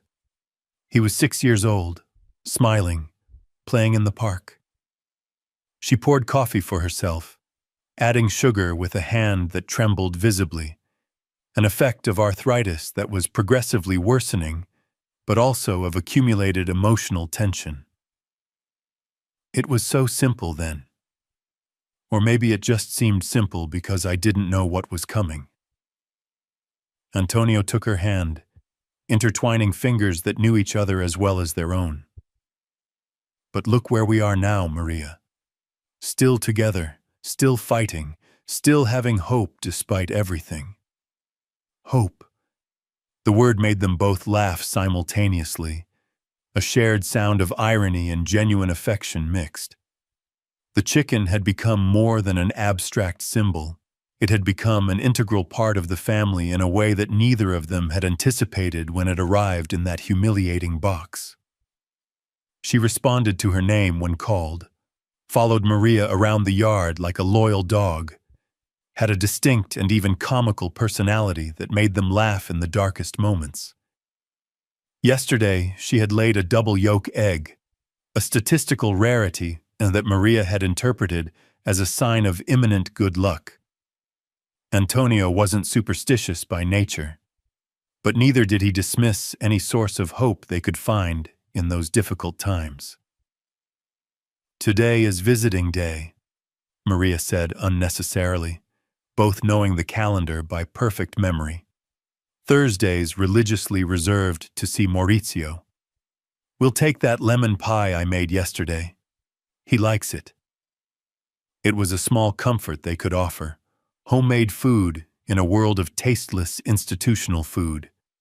But it meant everything to Maurizio, a tangible symbol that he hadn't been abandoned despite his serious mistakes. The bus trip to the penal institution took an hour and a half, a journey they made in contemplative silence for the most part, each lost in dense thoughts. Antonio watched the urban landscape gradually give way to suburbs and then to more rural areas, thinking about how life was strange and unpredictable, how entire trajectories could change so drastically in single moments of decision. If Mauricio hadn't taken that money, where would they be now? Part of him wanted to believe things would be better, but a more honest and realistic part recognized that perhaps they needed that moment of absolute rock bottom to really change fundamentally. It was a disturbing thought, suggesting that suffering was necessary for genuine growth, but he saw evidence of it in every member of his family. The bus stopped at the point near the prison, and they got off along with other families, making the same weekly pilgrimages of love and obligation. They formed a line at the entrance, submitting to the security procedures that had become routine: metal detector, thorough bag search, stamps on their hands.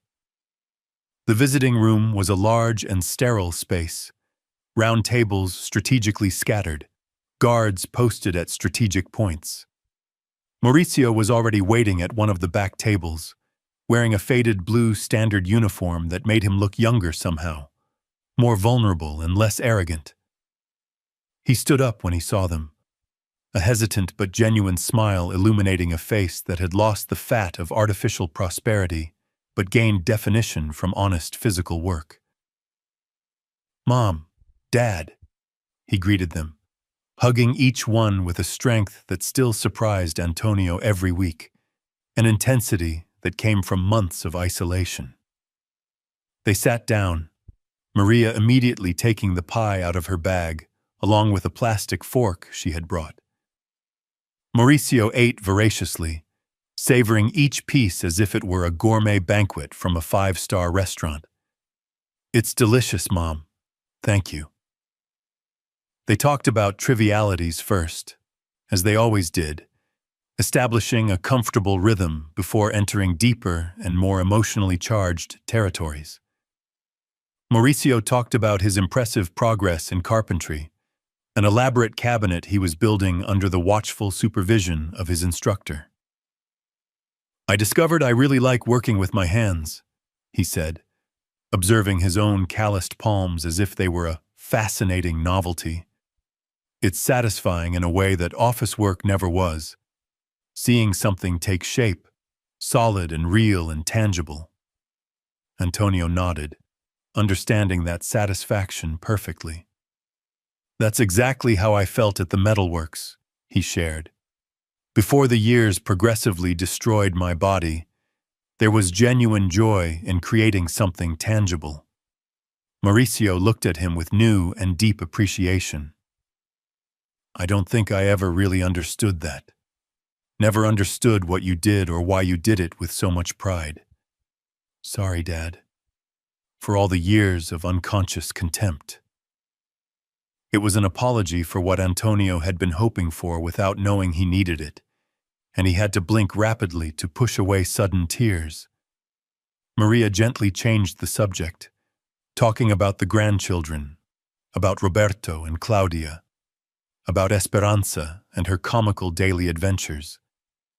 Mauricio laughed at the right moments, contributed appropriate comments, but Antonio could see a persistent shadow in his eyes, the weight of months still ahead.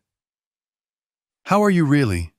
Maria asked abruptly, cutting through the courtesies to get to the heart of the matter. Mauricio hesitated, fingers tracing invisible patterns on the formica table.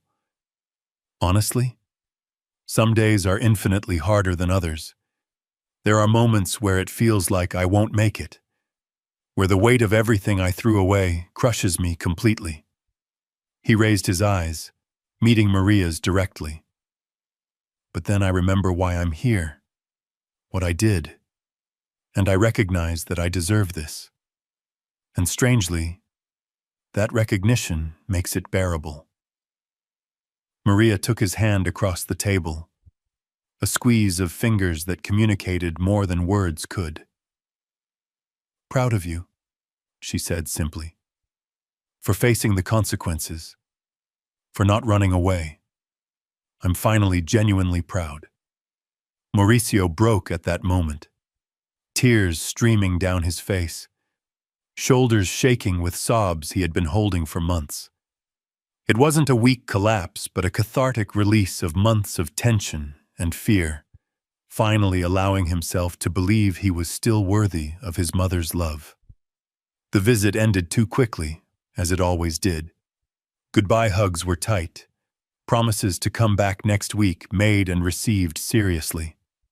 Walking back through the exit procedures, Antonio felt the familiar mixture of sadness and hope. Sadness for leaving his son trapped between cold walls, hope for the man he was becoming. On the bus back, Maria rested her head on his shoulder, physically and emotionally exhausted. He's going to be okay, Antonio whispered, though he didn't know if he was trying to convince her or himself. I know, Maria replied. It just hurts deeply, even knowing it's necessary. They spent the rest of the trip in comfortable silence, the kind that only decades together can create, where absence of words doesn't mean absence of communication. When they got home, the sun was beginning to set, painting the sky in shades of orange and pink that seemed almost extravagant in their beauty. Roberto was waiting on the porch, a surprise that made them both stop. Roberto? Did something happen? Antonio asked, his mind immediately going to disaster scenarios. His son raised his hands appeasingly. No, nothing bad. I just wanted to talk to you, if you have time. They went in together, Maria offering coffee that Roberto accepted. They sat in the familiar living room, and Antonio noticed nervousness in his oldest son, the way his fingers drummed on his knee, how he avoided direct eye contact. What's going on, son? Roberto took a deep breath, as if preparing for a dive. I finished paying, Mom. The last payment is here. He placed an envelope on the coffee table, thicker than the usual ones. It's the last $375. With this, I settle my debt of the $10,000 you lent me. Maria picked up the envelope slowly, as if it weighed more than paper and money actually physically weighed. 8 months, she said softly. It took you 8 months to pay it back, completely. Roberto nodded with visible pride. I know it's not fast, but I never missed a single payment. Always on the first of each month. He hesitated before continuing. And Claudia also finished paying 2 weeks ago. Her $15,000. It took 18 months working at the studio, but she did it. Maria felt a wave of emotion. Both children had honored their debts completely. There was quiet and genuine pride in his voice, the kind that comes from fulfilling a commitment when it would have been easy to give up or make excuses. Antonio saw Maria open the envelope, count the money meticulously, and then something extraordinary and completely unexpected happened. She divided the money into 2 equal piles, extending one back to Roberto. I want you to keep half of this, she said. Roberto blinked, confused. What? No, Mom. It was a loan. I pay back everything. Maria shook her head. You paid. Every cent, with interest of patience and real change. This here, she waved the money she was trying to return, is a gift. For you to start a real emergency fund. Something that means you'll never again be so desperate that you make bad choices. Roberto looked between the money and his parents, obvious conflict on his face. I can't accept it, he finally said. Not after everything. Antonio intervened, his voice gentle but firm. Then don't accept it as charity. Accept it as an investment we're making in the man you've become, not the man you were." The words hung in the air, loaded with meaning that went beyond money. Roberto finally extended his hand, taking the money with trembling fingers. "Thank you," he said, voice thick with emotion. "I'll use it wisely, I promise." Maria smiled. "I know you will. And Roberto? I'm proud of you, of who you chose to be after everything fell apart." It was an echo of what she had said to Maurizio earlier, but no less genuine. Roberto stood up, hugging both parents with a strength that spoke of gratitude and relief. When he left 20 minutes later, there was a lightness in his steps that didn't exist when he had arrived.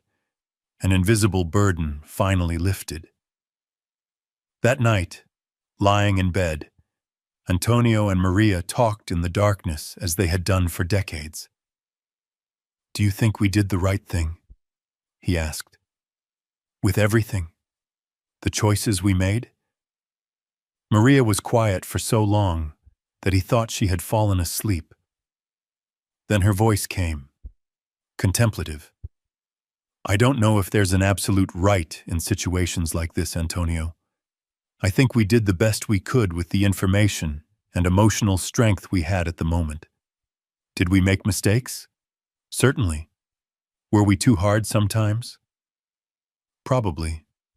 But look at where we are now. Our children are becoming better people. Not perfect, but better. And in the end, maybe that's all parents can ask for." Antonio took her hand in the darkness. "I love you, you know. Your strength, your wisdom, your willingness to do difficult things when it would have been easier to simply give in." Maria laughed softly. "It took me 40 years to find that strength. Better late than never, I suppose." The following weeks brought a new rhythm, not exactly happiness, but something close to cautious contentment. The weekly visits to Maurizio continued, each showing incremental progress in his journey.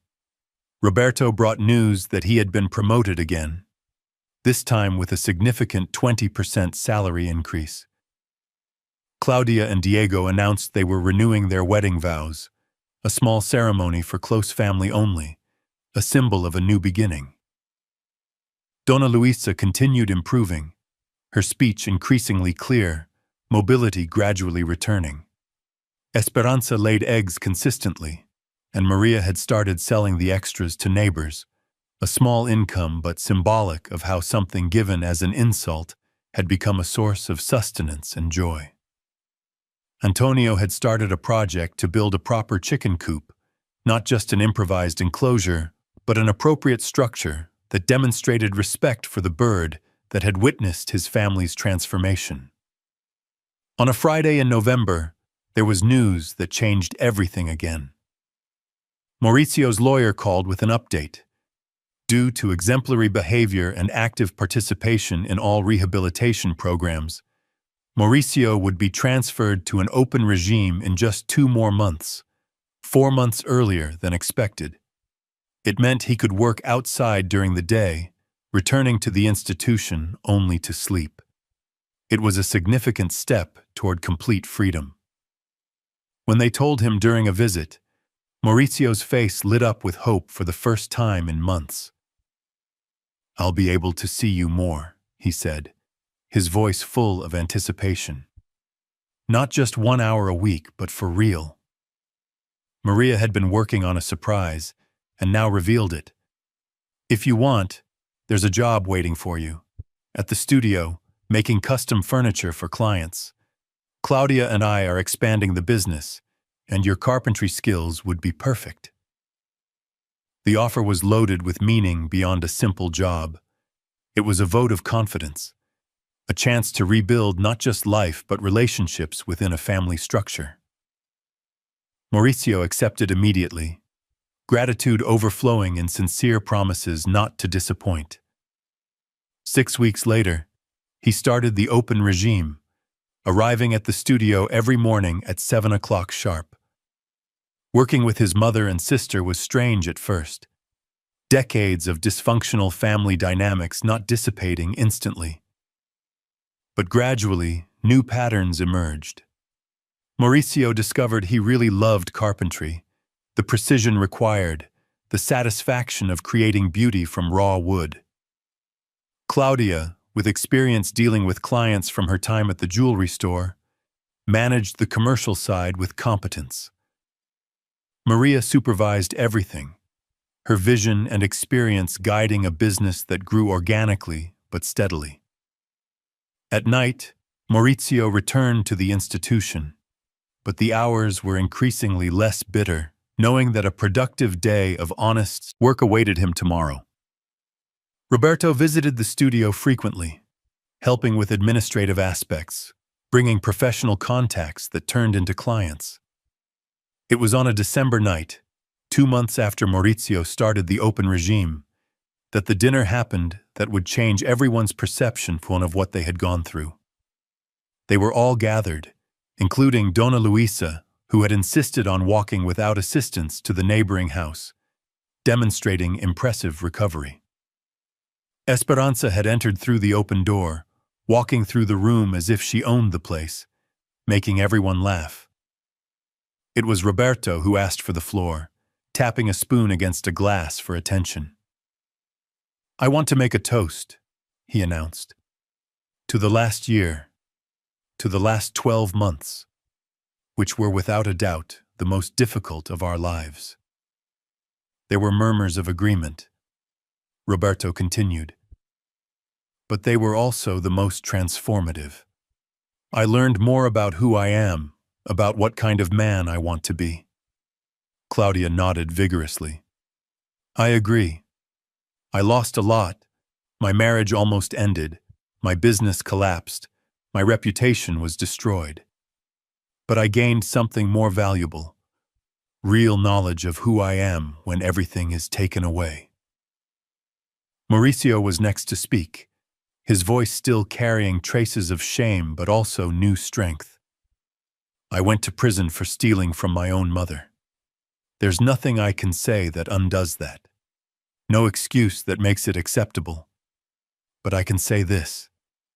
Those months behind bars saved me. They forced me to confront parts of myself I'd been hiding for years. And as strange as it sounds, I'm grateful." Maria had tears silently streaming down her face. Antonio squeezed her hand under the table. It was she who spoke next, voice trembling but clear. "You 3 gave me a chicken, thinking it was charity, thinking I needed to be saved from the poverty you imagined. But that chicken," she pointed to Esperanza, who was pecking crumbs under the table, "became a symbol of something much bigger, of how insults can become blessings, of how rock bottom can be the foundation for rebuilding." She looked at each child, her gaze holding them. "I kept a secret from you for 40 years, $95,000 that I saved penny by penny. And when I revealed it, when I gave $35,000 to solve your problems, I thought I was doing the right thing. But I realized later that money wasn't the answer. It never was. The answer was letting you face the consequences." The silence that followed was reverent, each person processing the truth of those words. Antonio finally raised his glass. "To tough love, to second chances, and to chickens that change lives." There was laughter through the tears, a toast that echoed around the table. Conversation resumed. Lighter now, stories shared, jokes made. The future discussed. The children, oblivious to the emotional depths of adults, played happily in corners. Esperanza eventually tired of the human festivities and went out to her coop, her goodnight clucking floating through the open door. As the night progressed and guests began to leave, there was a different quality to the goodbyes. No more underlying tension, No more unspoken words poisoning interactions.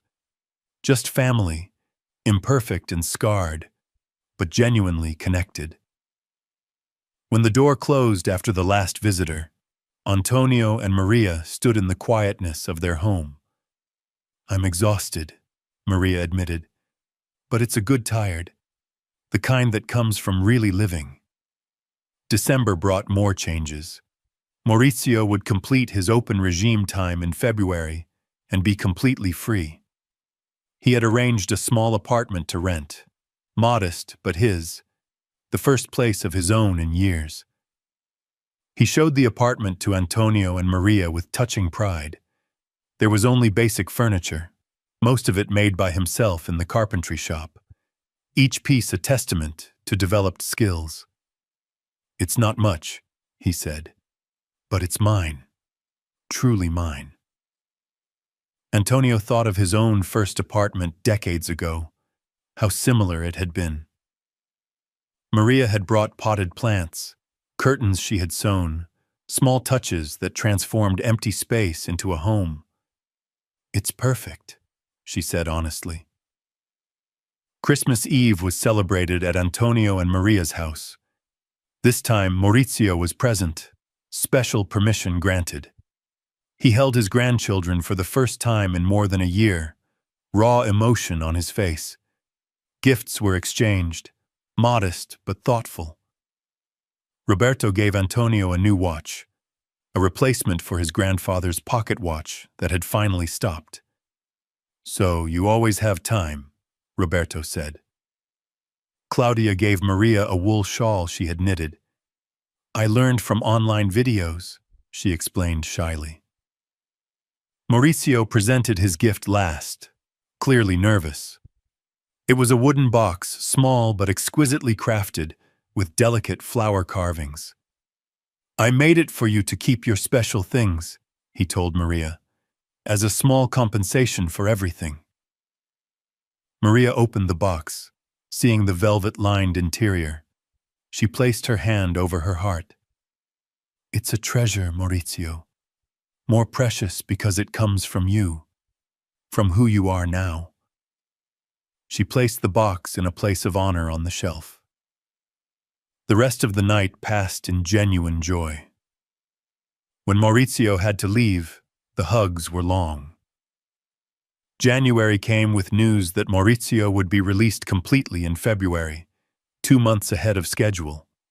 Roberto, Claudia, and the whole family waited by the gate. There was no dramatic reunion, just family coming together. They had lunch together. They talked about the future, plans. "I think part of growing up," Maurizio said thoughtfully, "is recognizing that you can do terrible things and still not be a terrible person. Actions don't define you eternally if you choose to change." It was a truth they all carried with them. And when the sun set that night, the family was reunited, imperfect but connected, with a chicken named Esperanza watching it all from the backyard. A full year had passed since Maurizio's complete release, 12 months that marked not just the passage of time, but the profound transformation of an entire family. Antonio woke up on a March morning to the familiar clucking of Esperanza, a sound that now carried memories of 2 complete years since that fateful Sunday. He was 67 years old now, each of those years weighing differently, not just as a burden, but as an achievement of having survived and learned. Maria, at 64 years old, was in the backyard with the chicken, her movements showing age, but also a lightness that didn't exist before, as if an invisible weight had finally been removed from her shoulders. 44 years of marriage united them now, 44 years of ups and downs. But the last 2 had been the most intense, the most painful, and paradoxically, the most transformative of all. Antonio watched his wife through the window, seeing how she talked to Esperanza as if the chicken understood every word, and smiled with a tenderness that came from having gone through hell together and emerged on the other side still holding hands. The small house had changed subtly over the year.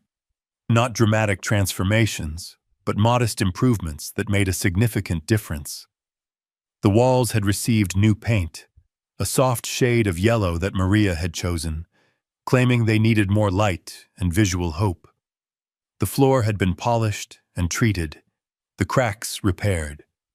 Old furniture was still there, witnesses to decades, but now complemented by some new pieces that Maurizio had made with his own hands, each one a gift loaded with meaning.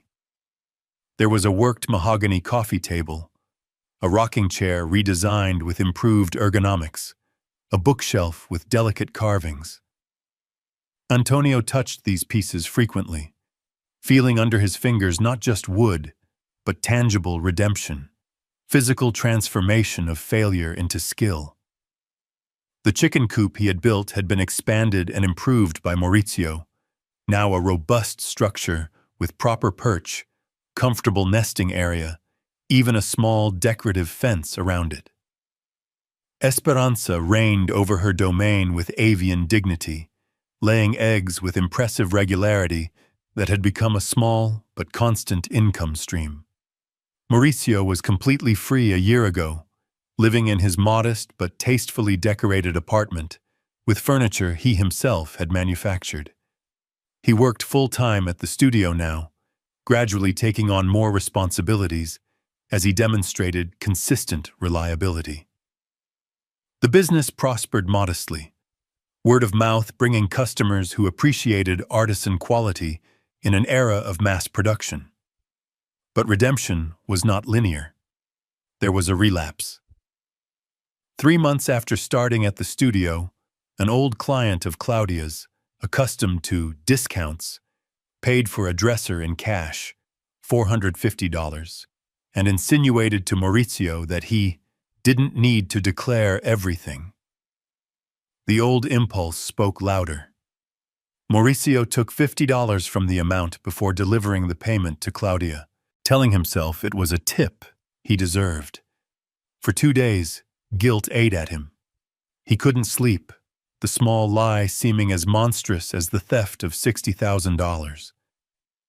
On the 3rd day, he went to his mother, trembling, handed over the $50, and confessed. Maria didn't yell. She just listened to him and said, "Temptation will never disappear, Mauricio. Change is in how long it takes you to do the right thing." The confession, more than prison, was what solidified his change. After that incident, Maurizio became even more meticulous. He had a loyal clientele that valued his meticulous work, and he talked about his projects with a passion he had never shown for technology. There was peace in him now, acceptance that a simpler and more honest life was infinitely more valuable than appearances of success built on lies. He visited his parents at least 3 times a week, not out of obligation, but out of genuine desire, occasionally bringing grandchildren, teaching the oldest to work wood. Seeing Maurizio with the children, patient and present, made Maria cry with gratitude for the son she had almost lost, but recovered transformed. He still carried scars from the past, still had moments of shame when he encountered old acquaintances, but faced these situations with a new honesty that disarmed judgment. Roberto had consolidated himself as a respected leader in his company, promoted again 3 months ago to regional manager, a position that came with significant responsibility and a salary of almost $12,000 a month. But unlike before, he didn't flaunt his success. He continued driving a modest car, living in a comfortable but not extravagant house, focused on building real security instead of impressive appearances. He had established an educational fund for his 3 children, investing modest monthly amounts that would grow over the years. He maintained a robust emergency fund of $15,000 that he swore never to touch except in a real crisis. His relationship with Anna was stronger than ever, the two having gone through a crisis that could have destroyed their marriage but chose to use it as a foundation to rebuild with honesty.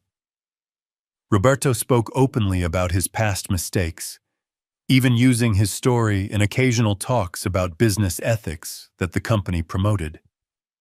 There was genuine humility in him now, recognition that success without integrity was a sand castle awaiting a wave.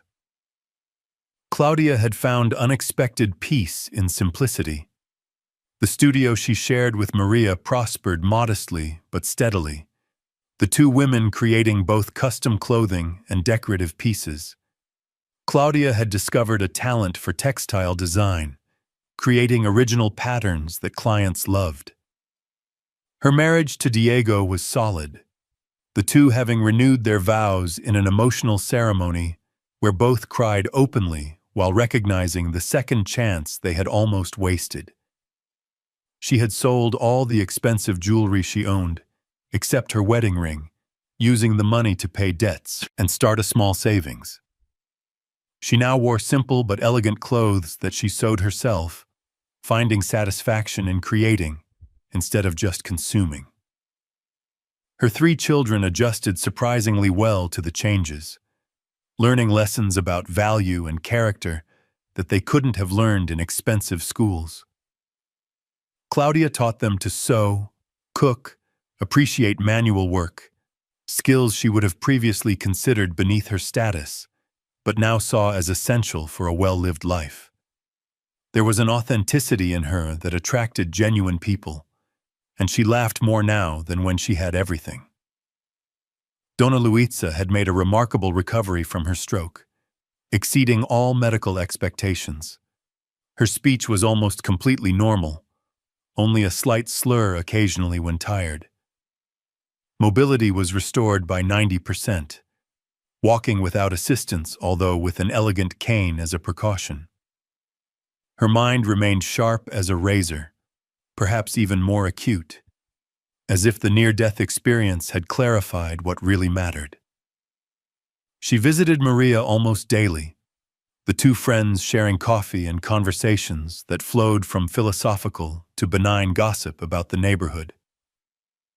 Donna Luisa had become something like an honorary matriarch of the extended family, all the children consulting her about important decisions, valuing the perspective of someone who had lived long enough to see patterns that young people didn't notice.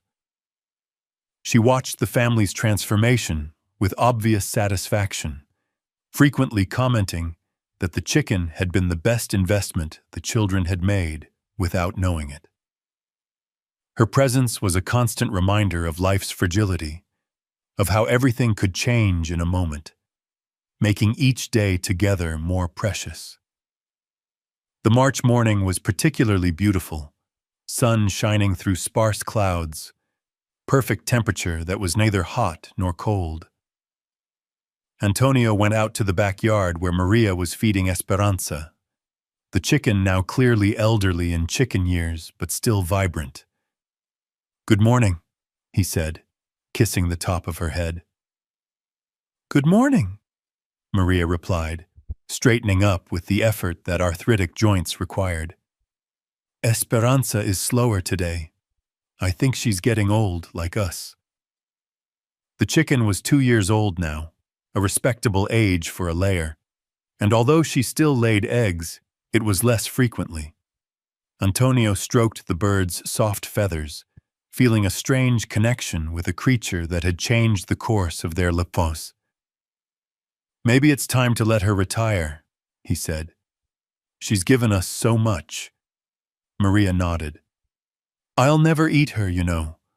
When the time comes, I'll bury her in the garden with dignity." It wasn't silly sentimentalism, but recognition of a symbolic debt they had to that bird.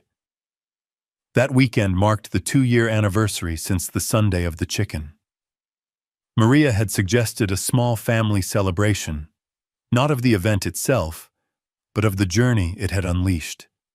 Everyone would come, Roberto with Anna and their 3 children, Claudia with Diego and the 3 kids, Maurizio with a new girlfriend named Carolina, who worked as a teacher, and whom the family completely approved of.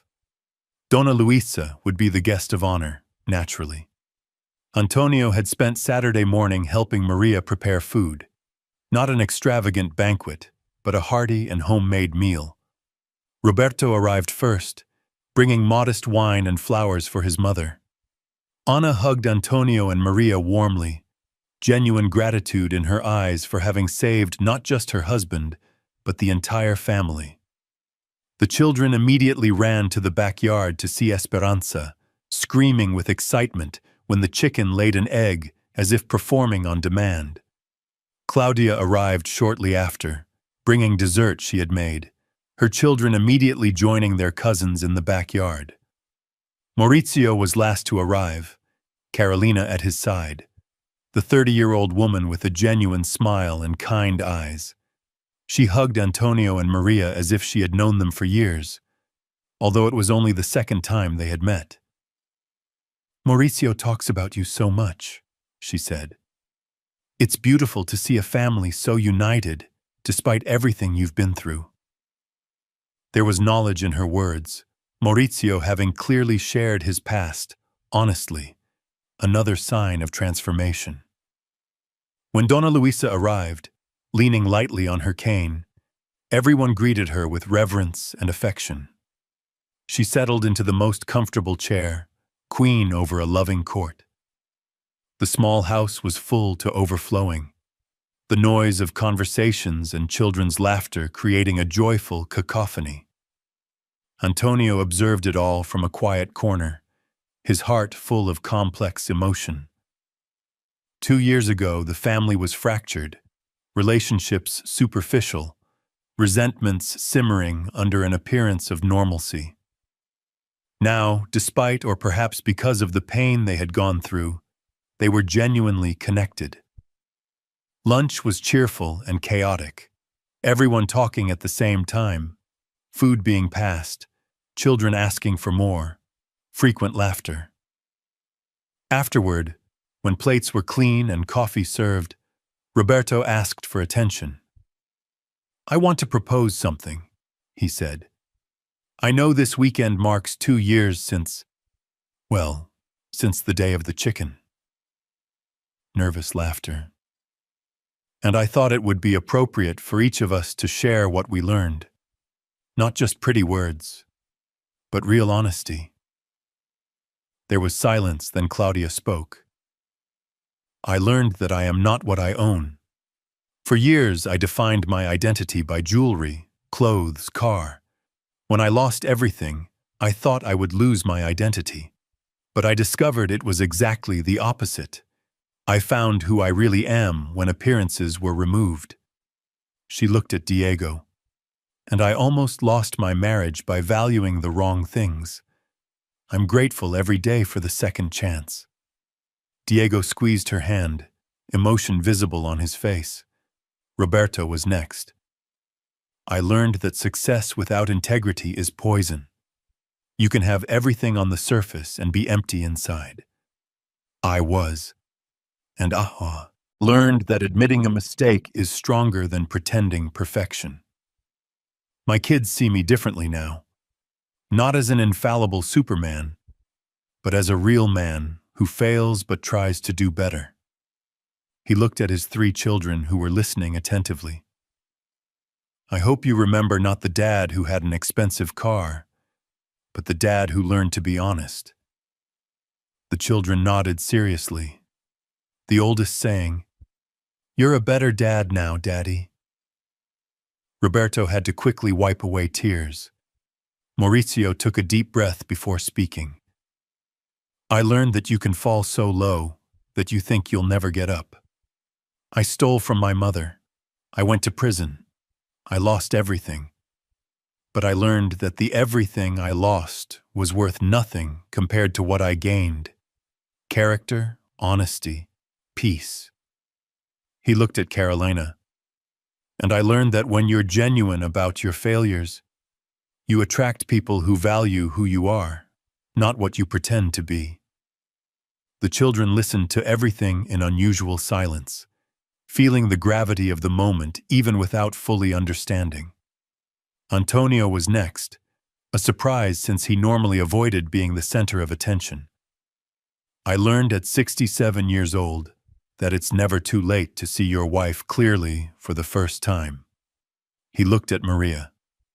44 years together, and in the last 2 I discovered depths in her I never suspected.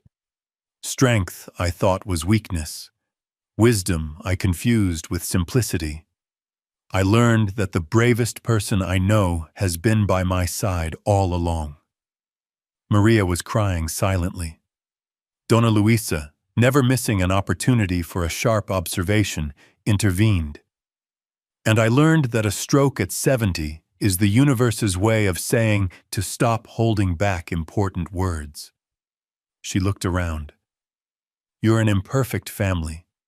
You made terrible mistakes. You hurt each other deeply. But you chose to heal instead of remaining broken. That's rare and precious. Finally, everyone looked at Maria, clearly expecting her to speak. She stood up slowly, wiping away tears. You want to know what I learned? Her voice was soft but clear. I learned that true love sometimes looks like cruelty.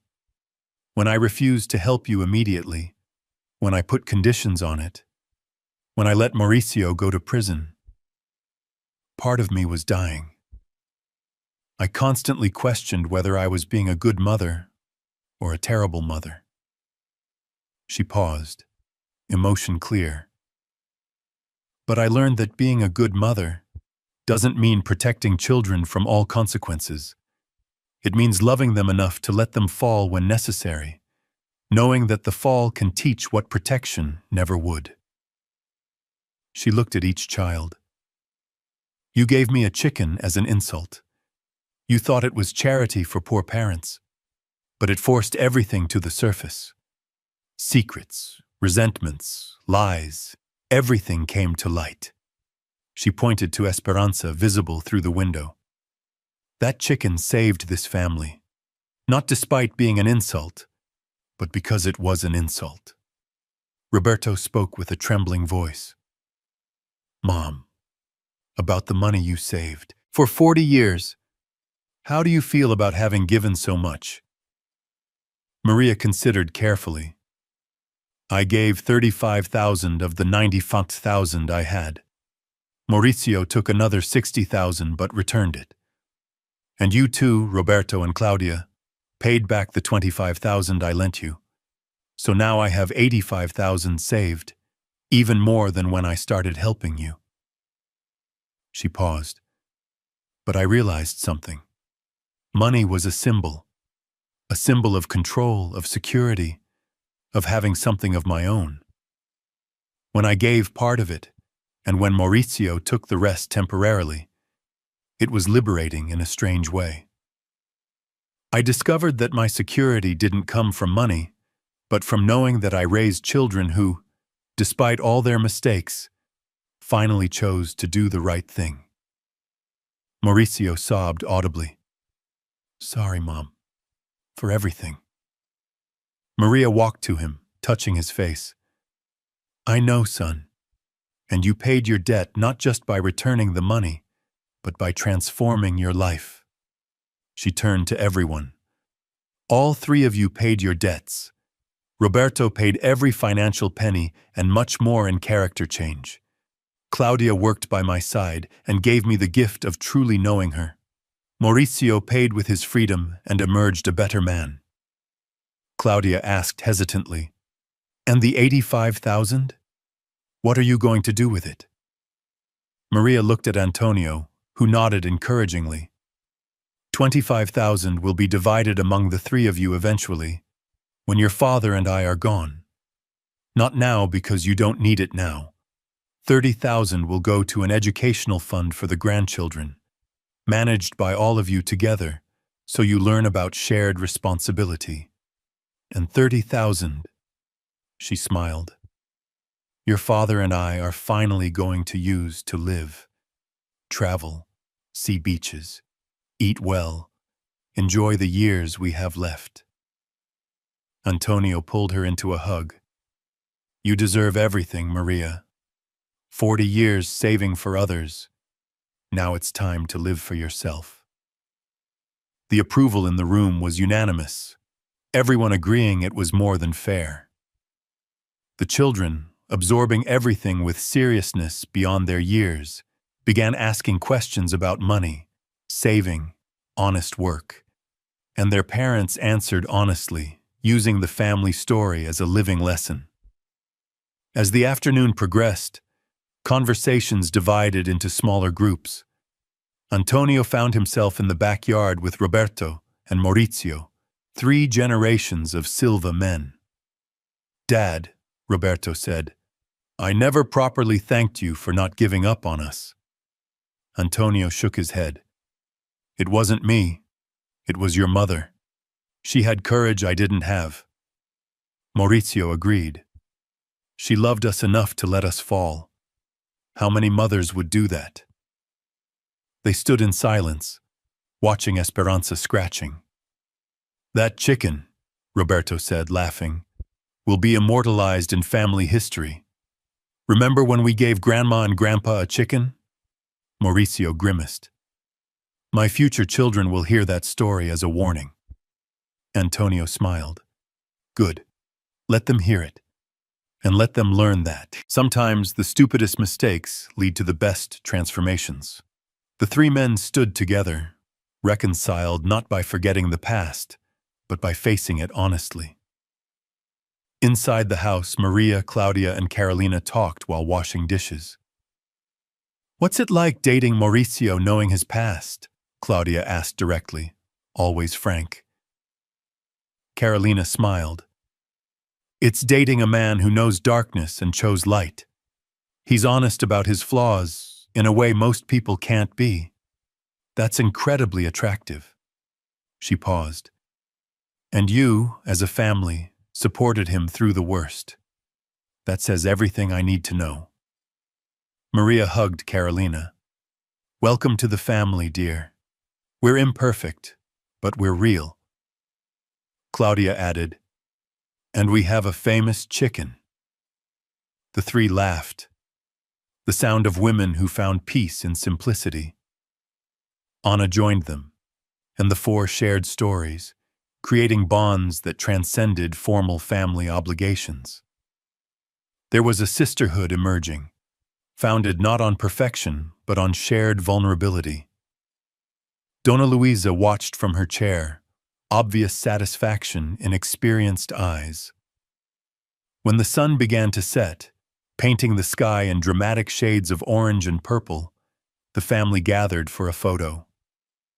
Everyone squeezed into the frame, Esperanza included in Maria's lap, laughter as they organized themselves. Roberto set the timer and ran to join them. Click. Moment captured. Imperfect family, scarred, but united.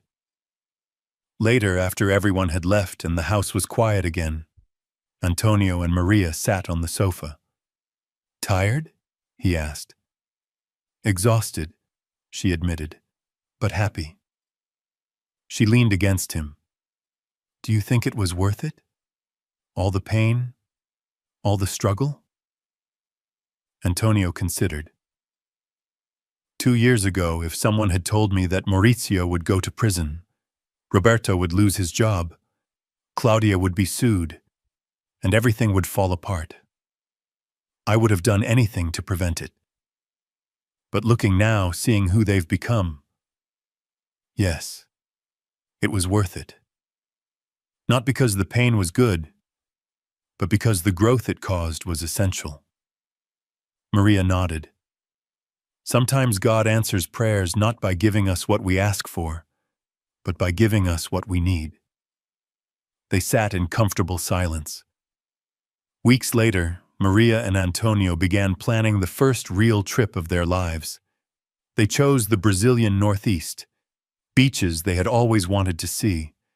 Maurizio would completely take over the studio during their absence, proving his capacity to manage responsibility. Roberto would take care of Esperanza with his children's help, treating the task seriously. Claudia would make sure everything at home was well. On the day of departure, the entire family came to say goodbye. Long hugs, some tears. "Enjoy yourselves," Roberto said. "You deserve it." Maurizio added, "Thank you for everything, for loving us enough to let us fall and helping us get back up." In the taxi to the airport, Maria looked back, seeing the family waving, Esperanza scratching at their feet. "Ready?" Antonio asked. "Ready," she replied. For the first time in 44 years, they weren't living for their children or obligations, but for themselves. It was liberating and terrifying simultaneously. The trip was a revelation. 10 days exploring beaches, eating fresh seafood, walking barefoot in the sand. Antonio coughed less, the sea air clearing his lungs. Maria laughed more, worry lines softening. They talked about everything and nothing, rediscovered each other outside the context of family crisis. On a particularly beautiful night, dining at a modest seaside restaurant, Maria said, "You know what I realized? I spent 40 years saving money for the children, but forgot to save moments for us." Antonio took her hand. "So let's start now. We still have time." And they did. Not decades, perhaps, but precious years they would use wisely. When they returned, tanned and relaxed, the family received them with enthusiasm. Everything had run smoothly in their absence. Esperanza was fine. The studio had prospered. It was proof that the family no longer depended on them holding everything together, but had its own strength. Months passed in a new normalcy. Maurizio and Carolina got engaged, a simple wedding planned. Roberto received another promotion, this time to regional director, but maintained his humility and ethics. Claudia expanded the studio, hiring 2 additional seamstresses. Donna Luisa continued being the wise matriarch, her house always open for coffee and advice. And Esperanza, now visibly elderly, laid eggs occasionally, more symbol than sustenance. One autumn morning, Antonio found Esperanza dead peacefully on her perch. He called Maria, who came immediately. She touched the chicken gently, tears streaming. "Thank you," she whispered, "for everything." They buried her in the garden under a tree, a small ceremony with the family present. The children made drawings to place over the improvised grave. Roberto made a small wooden cross. Maurizio promised to build a memorial bench. Claudia planted flowers. It wasn't silly sentimentality, but genuine recognition of a debt to a creature that had changed their destiny. That night, Antonio and Maria, now 67 and 64 years old, 44 years married, sat where Esperanza used to be. "End of an era," Maria said. "And beginning of another," Antonio replied. They reflected on the journey of exactly 2 years since the humiliating chicken. 2 years of pain, transformation, growth. A family almost destroyed, but rebuilt stronger. "Do you regret anything?" he asked. Maria thought for a long time. No, not the 40-year secret. Not giving money with conditions, not letting Maurizio be arrested. Everything was necessary. She looked at him. "And you?" Antonio shook his head. "I only regret not having seen you clearly earlier, having taken a crisis to recognize the strength that was always there." Maria kissed him softly. "But you recognized it eventually. That matters." They stayed together as night fell, 2 elderly people who had gone through a storm and found, on the other side, not perfection, but something better. Authenticity, connection, peace. Weeks later, Maria began writing everything down, not for publication, but for the grandchildren. So they'll know, she explained, that family isn't about being perfect. It's about choosing to stay even when it's difficult, about loving even when it hurts, about forgiving even when it seems impossible. Antonio helped her, adding perspectives. It became a joint project, nights spent remembering, writing, sometimes laughing, sometimes crying. The manuscript grew. The story of a chicken, of secrets, of children lost and found, of love tested and proven true. When they finished, they gave a copy to each child. Roberto read it and cried. Claudia read it and finally understood her mother's perspective. Maurizio read it and saw the complete journey documented. Everyone agreed it would be a family treasure, passed from generation to generation. But change the names, Maurizio joked, to protect the guilty. Everyone laughed, humor a sign of complete healing. On a spring night, a year after Esperanza's death, the family gathered again. Maurizio revealed a surprise, a beautiful wooden sculpture of a chicken, realistic but artistically stylized. To remember, he said, to never forget where we came from and how we got here. They placed the sculpture in a place of honor in the living room. The children touched it reverently.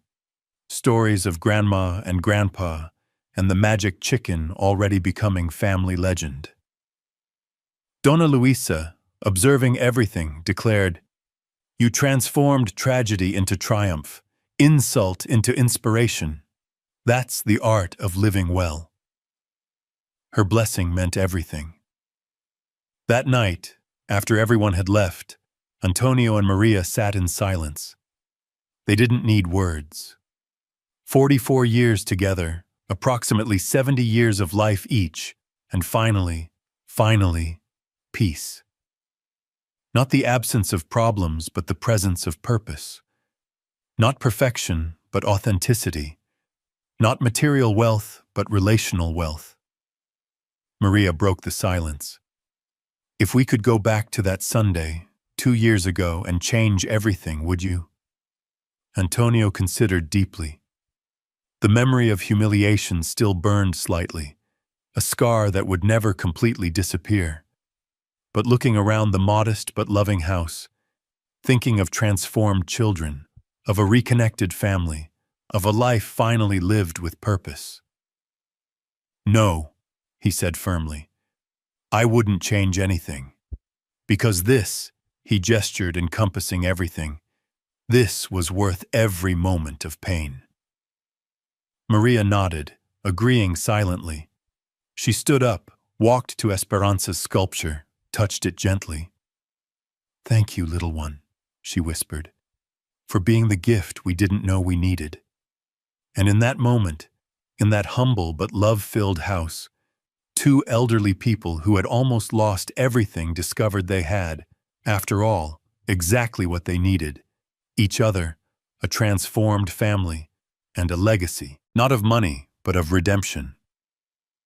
Esperanza, both chicken and concept, would live forever in their stories, reminding future generations that sometimes the worst moments catalyze the best transformations, and that true love, real love, love that lasts, is the kind willing to let you fall in order to teach you to fly.